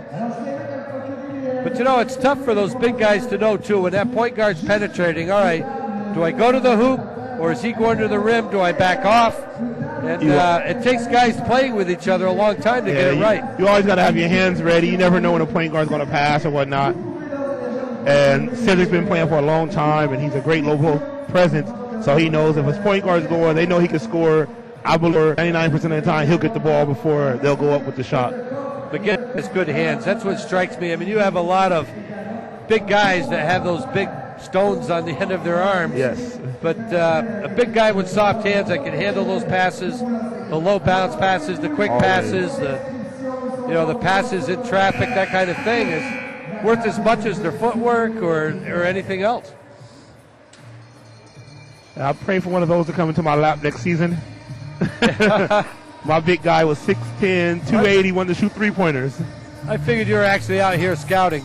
Now I'm actually hanging out. I know a lot of the players that's playing. Again, I've been in the league since 2000, and so I know a lot of the guys have come and gone, and they're back. Actually, my old coach, I used to coach right now with the New York Knicks, is on his way flying in. He'll be here by 8:30. Well, that's good. All right, just over 3 minutes to play. The Royal have the rock, but they are down by 9. Skip pass over to Berkey Reed. He'll spot up for Down 3 6. and hit it. Berkey Reed. Can't trade right now. Back the other way. Shot doesn't go down for Anderson. The ball is loose. Going to be picked up by Bobby Miller. Up court to Marco Volsi. He almost loses it. There he is in the corner again. Bobby Mitchell gets the high screen from Volsi. Back to Volsi. Doesn't get the shot off. Takes it into the lane. Lays it in. And one. No, it's going the other way. David Cooper takes the charge. So almost on back-to-back possessions, the Royal attack the rim. They get called for the charge on shots that they made. Volsi's shaken up a little bit on the play, comes up with a little limp. A couple of big calls there late in the ball game. As Q Randall will come into the ball game here for Volsi, and he limps off. It was a nice move to the rack, but an equally nice defensive play by Cooper. And, you know, he's in there just for that reason, Burrell. He's a defensive stopper. He's been playing defense. A couple of block shots. Done a nice job on Cordell Gentil ever since he's been in. Anthony Anderson lowers that shoulder, heads in. Miller's going to get the call for hacking away at him. You know, if he hadn't done that last hack, he might have gotten the call. Put his head down. As soon as that shoulder is lowered, we're going the other way. Does go against Miller. They've got to be getting close to being in the bonus. Talking about the Mill Rats. 2:27 remaining. They ball in a 6-point lead. Somebody has a 6th foul already. That's his 7th. Berkey Reed picking up the Royal foul. So they're just trying to get Manchester into the bonus. The quick foul by Berkey Reed on the inbound.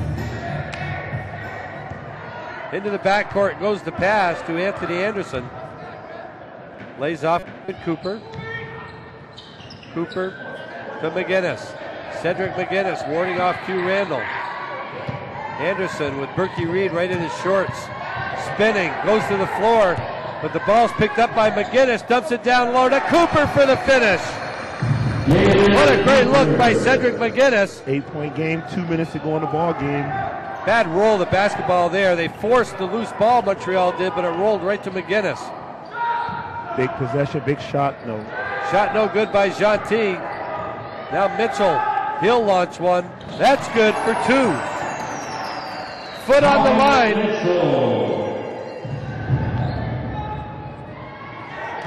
130 to 124, 2-possession game with 1:34, and it's a 7-second call. It's a 3D opportunity for Montreal, and they've been just magic for the Royal. I don't know, Ian McCarthy looks a little nervous over there on that Manchester bench. I don't know about Ian, but I'm looking for Jason right now, the principal owner. Oh, I can imagine. He's probably doing laps outside the arena. Bobby Miller with the ball. The 3D lights are on for the Royal. Bobby Mitchell. Who are they going to set up? It's going to be either Reed or Miller. Berkey Reed can't get it off. Into the lane. Throws up a wild shot. No good. Rebound McGinnis. That could be all she wrote. Montreal did not get the good shot off. Berkey Reed was caught up in the air, had nothing to do but to throw it. Down the lane, we got a blocking foul against the Royal.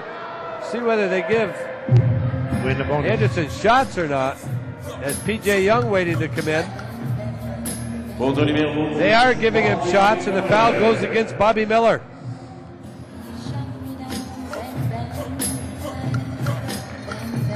That's the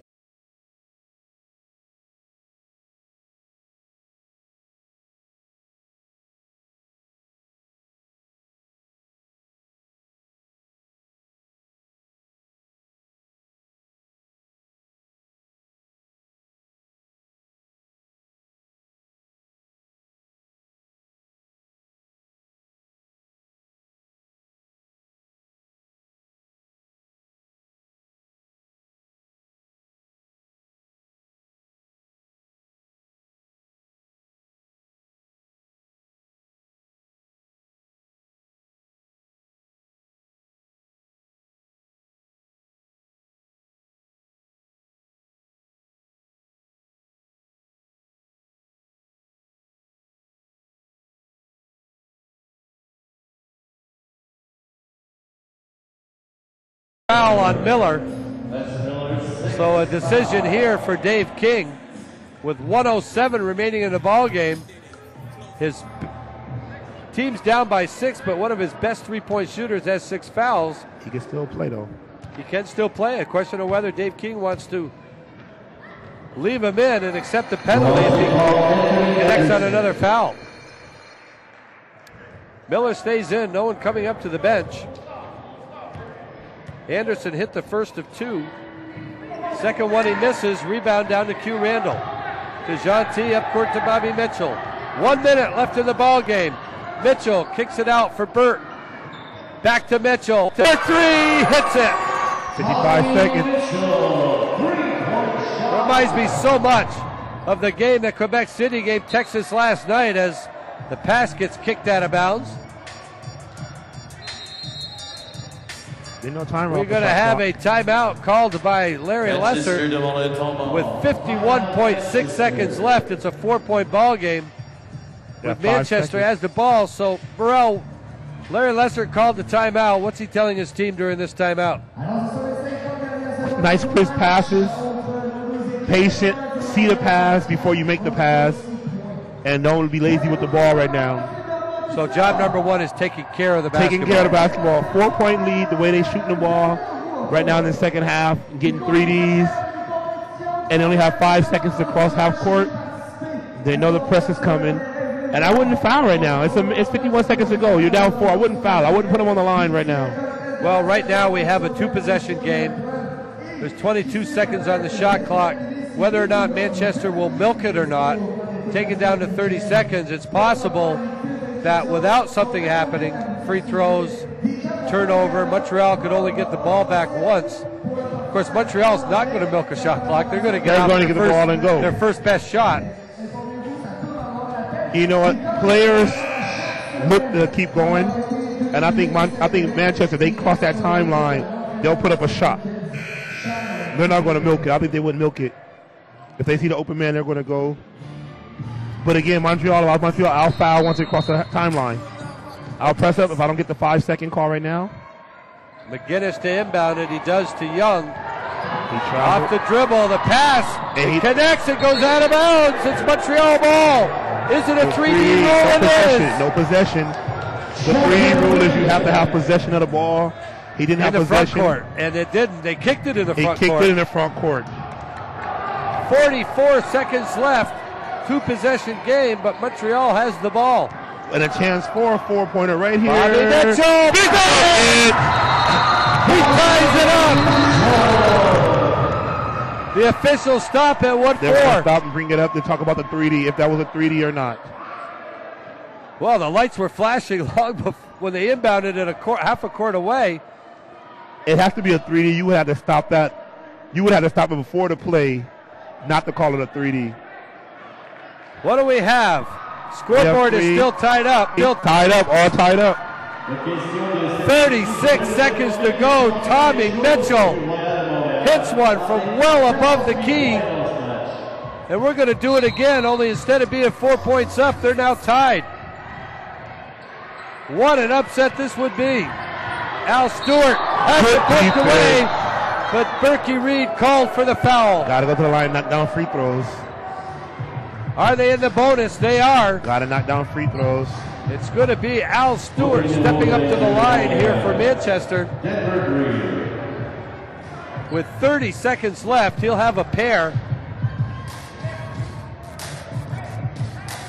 On the court for Montreal, Q Randall, Cordon Jante, Mitchell, Berkey Reed, and now Sean Corbett into the ball game, but Bobby Mitchell about to check in, or Bobby Miller about to check in.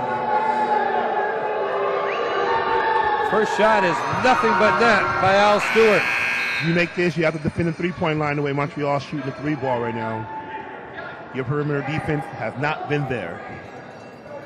Bobby Miller into the ball game. All the shooters are in for Montreal.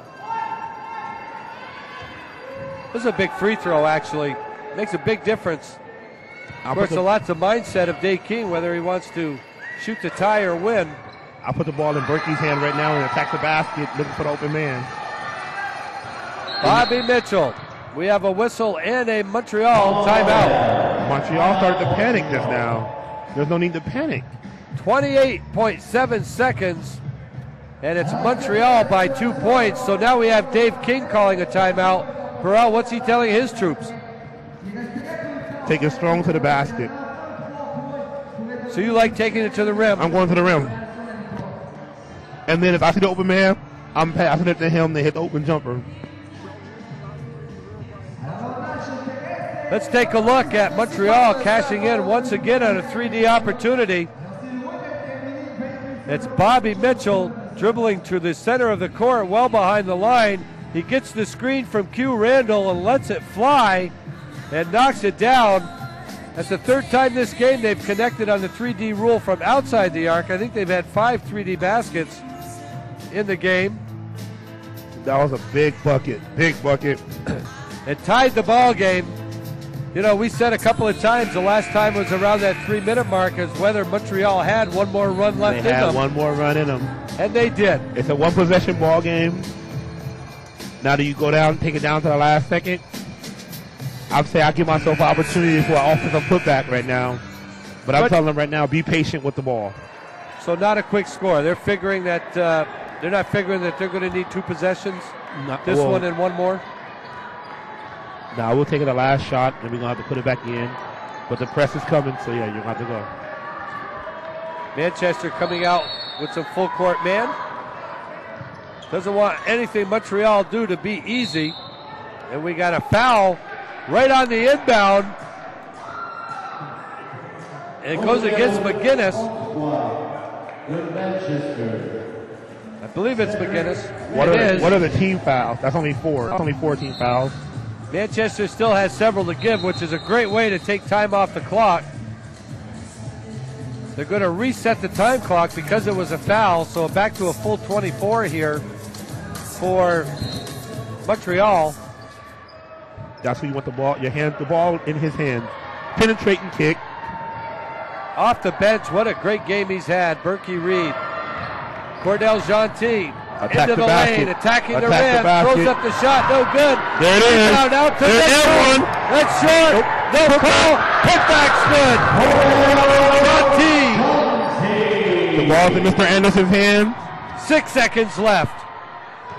Yeah, on the baseline. Montreal has a chance. Montreal ball with 3 seconds left in a tied ball game. Wow, who would have thought it? Timeout, Montreal. Timeout, Montreal.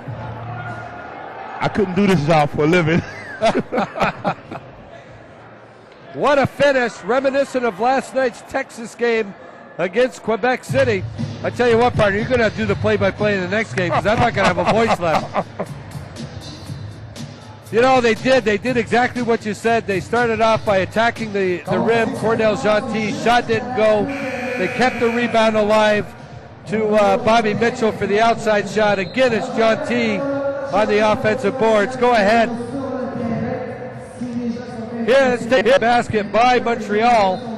This is where they keep the rebound alive. The long shot by Mitchell might have been a foul. No call. Gentil right under the basket to bank it home, and we're all tied up. Offensive rebounds. 1, 2, and the third one killed you. There's been a lot of them in this game. So here we go. Berkey Reed will do the inbounding. It's a spot possession. He has to stay. I think we're going overtime. Up court it comes to Mitchell.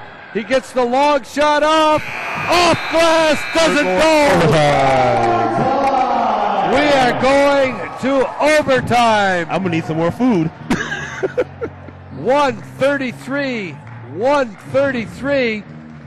The Royal get a look. Bobby Mitchell, about midway between the three-point arc and the half-court line, lets it fly. He got some backboard, he got some rim, but it wouldn't go down. And you know, I don't know. I almost think that Montreal needed to have that shot go down. Man, I don't know. The way they've been playing, though, I think this is, overtime. We'll get stats. So you know the overtime rules? Pardon me? Do you know the overtime rules? Yeah, actually, somewhere, 4 minutes. I think it's 3 minutes. It's 3, then it goes down to the first team to score 10. But I think the 3 minutes, and then it's the first, everybody's free, 0 fouls. You have 2 fouls and you fouled out. And then I think fouls are worth 3 free throws or something like that. I got the rules here somewhere. We'll find out. It's some weird rules. I know that first up, it's just a straight, Tom Chichester. Let's go check it out.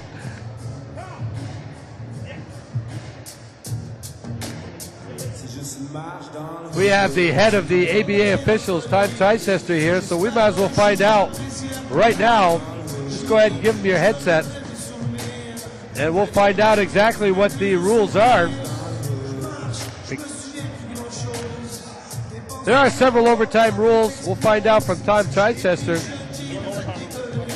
I'm joined by Tom Chichester, head of the ABA officials, and of course, Tom.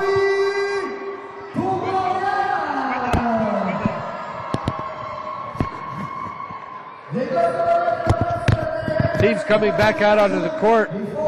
Tom, thanks for rushing over. Just real quickly, of course, we have an overtime game here.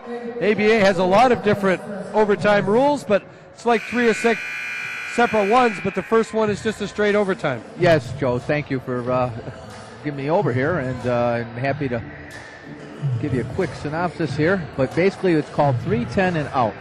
And this is the first portion of it, which is 3-minute overtime. Okay? And basically what it does, it wipes out any player's 6 foul rule as well. Correct. All players are able to come back in and equal ground.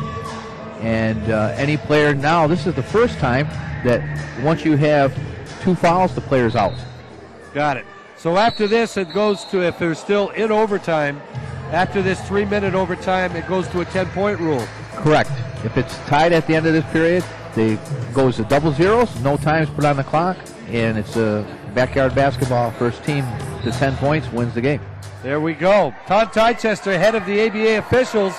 Why not go right to the expert when you have a doubt? Tom, thanks so much for joining us. My pleasure. Thank you. Talk to you later on in the tournament. Thank you. Tap is controlled by Manchester, and down all alone underneath is Cedric McGinnis, and he lays it in.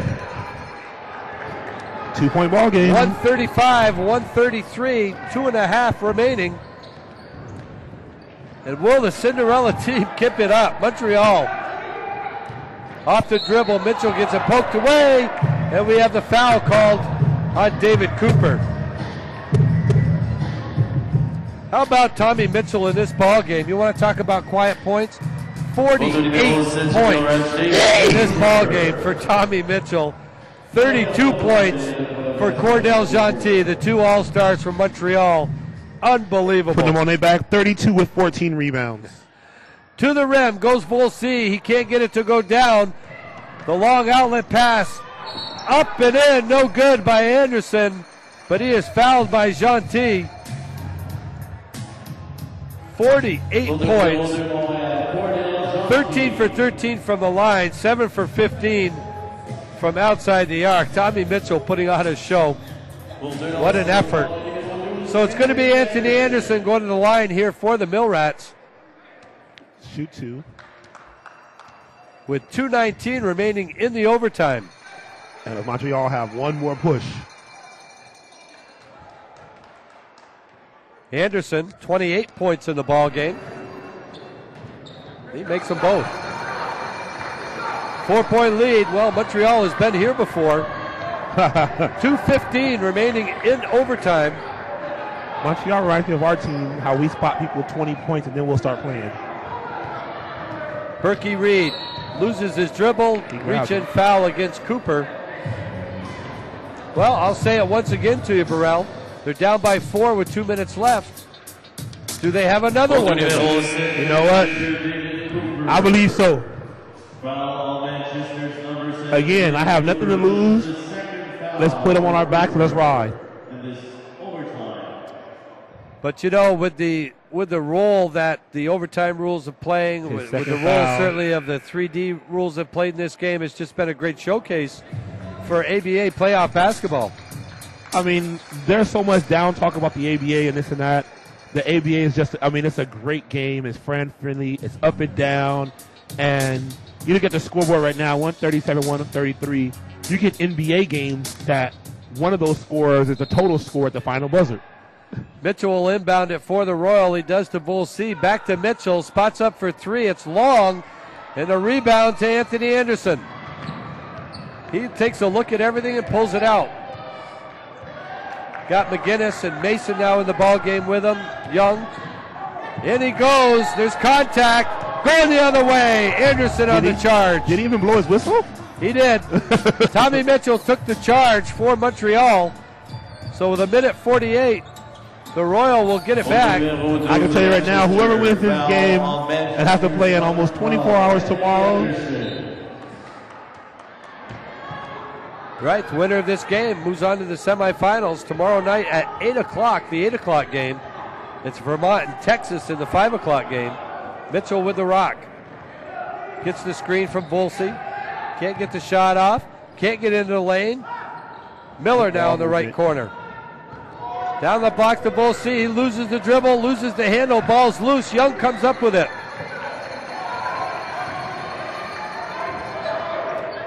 A bucket right here, I think, lights out. 118, 116 remaining in the ball game. 4-point lead for Manchester in overtime. Anderson gets the ball to McGinnis. Shot clock is at 6. 4. McGinnis is going to shoot one from the elbow. Nothing but net. That can do it. 4 points here in the overtime by McGinnis. It's only a 6-point ball game.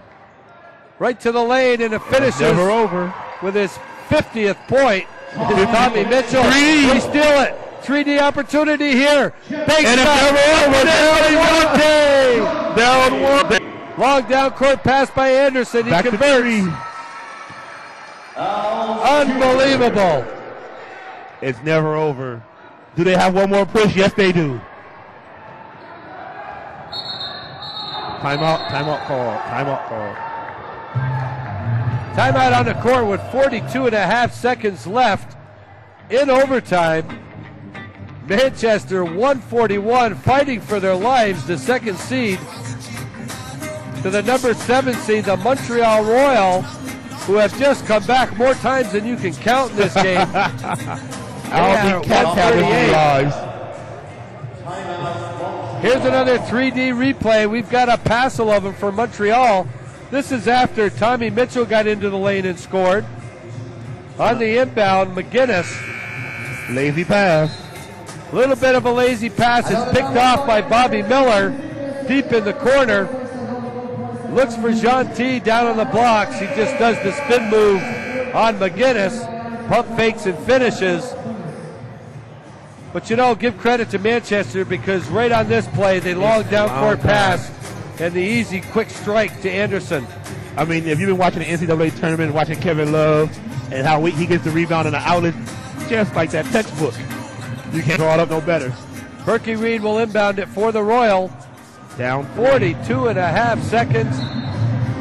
Down, getting all the Manchester players to sit down again, which they need to do by rule. Here we go. 3 points down and they have the basketball. Bobby Mitchell loses the handle on it but saves it to Volsey. Back to Mitchell. What a performance he's put on, win or lose. Bobby Mitchell throws up the wild shot with 7 on the shot clock. Up court now. It's McGinnis on the lay-in. I wouldn't count him out yet. 6 points in the overtime for McGinnis. Back the other way, it's Bobby Miller. Stops, I wouldn't count pops, him and out banks just it home. Good foul. Foul out in the open court that'll go against Berkey Reed. 14.9 seconds left. 143, 140. Look like a West Coast scorer. Yeah, but it took us 4.5 quarters to do it. We do ours at a half. It's going to be, they are not in the bonus. Not it's in the going to be a bonus. possession, so it's still a 1 point game. Shot clock and game clock are the same. I can tell you right now, Quebec, you're missing a good game. Come on out and watch the rest of them. Anderson gets fouled. See if that's intentional. Well, that's his second. He's done. Berkey Reed, so now another second ticks off. 13.7 seconds. And Manchester will have a chance to make it a 2-possession game.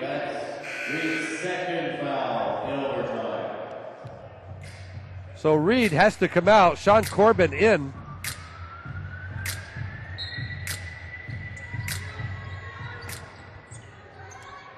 Inbounding comes the immediate foul by Miller. Miller of Volsey. Both officials called it. How many fouls did they do? So Al Stewart, with 12.8 seconds, could go to the line. If he hits at least one of them, it becomes a 2-possession game. barring another 3D miracle. But even that has to come probably with 2 possessions.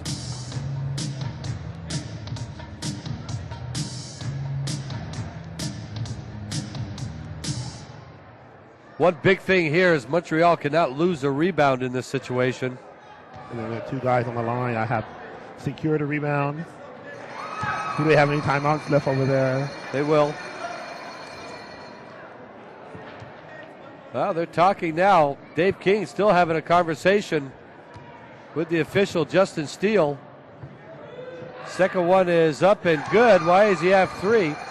Gets the next one. It was fouled by someone. And the bonus, that's the 3D rule. There we go. In the bonus, you have a 3D rule. That's all she wrote. That's all. He knocked this one down. It's good. 146-140.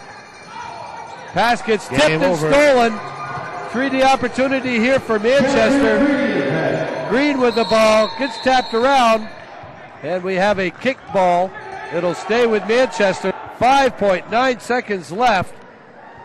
So similar to last night, Burrell, the heartbreaking loss for Quebec City. It's going to be a heartbreaking loss for Montreal. You know what, though? Montreal had nothing to hold their heads down about. They came in. They gave the fans a great show. They played to the final whistle.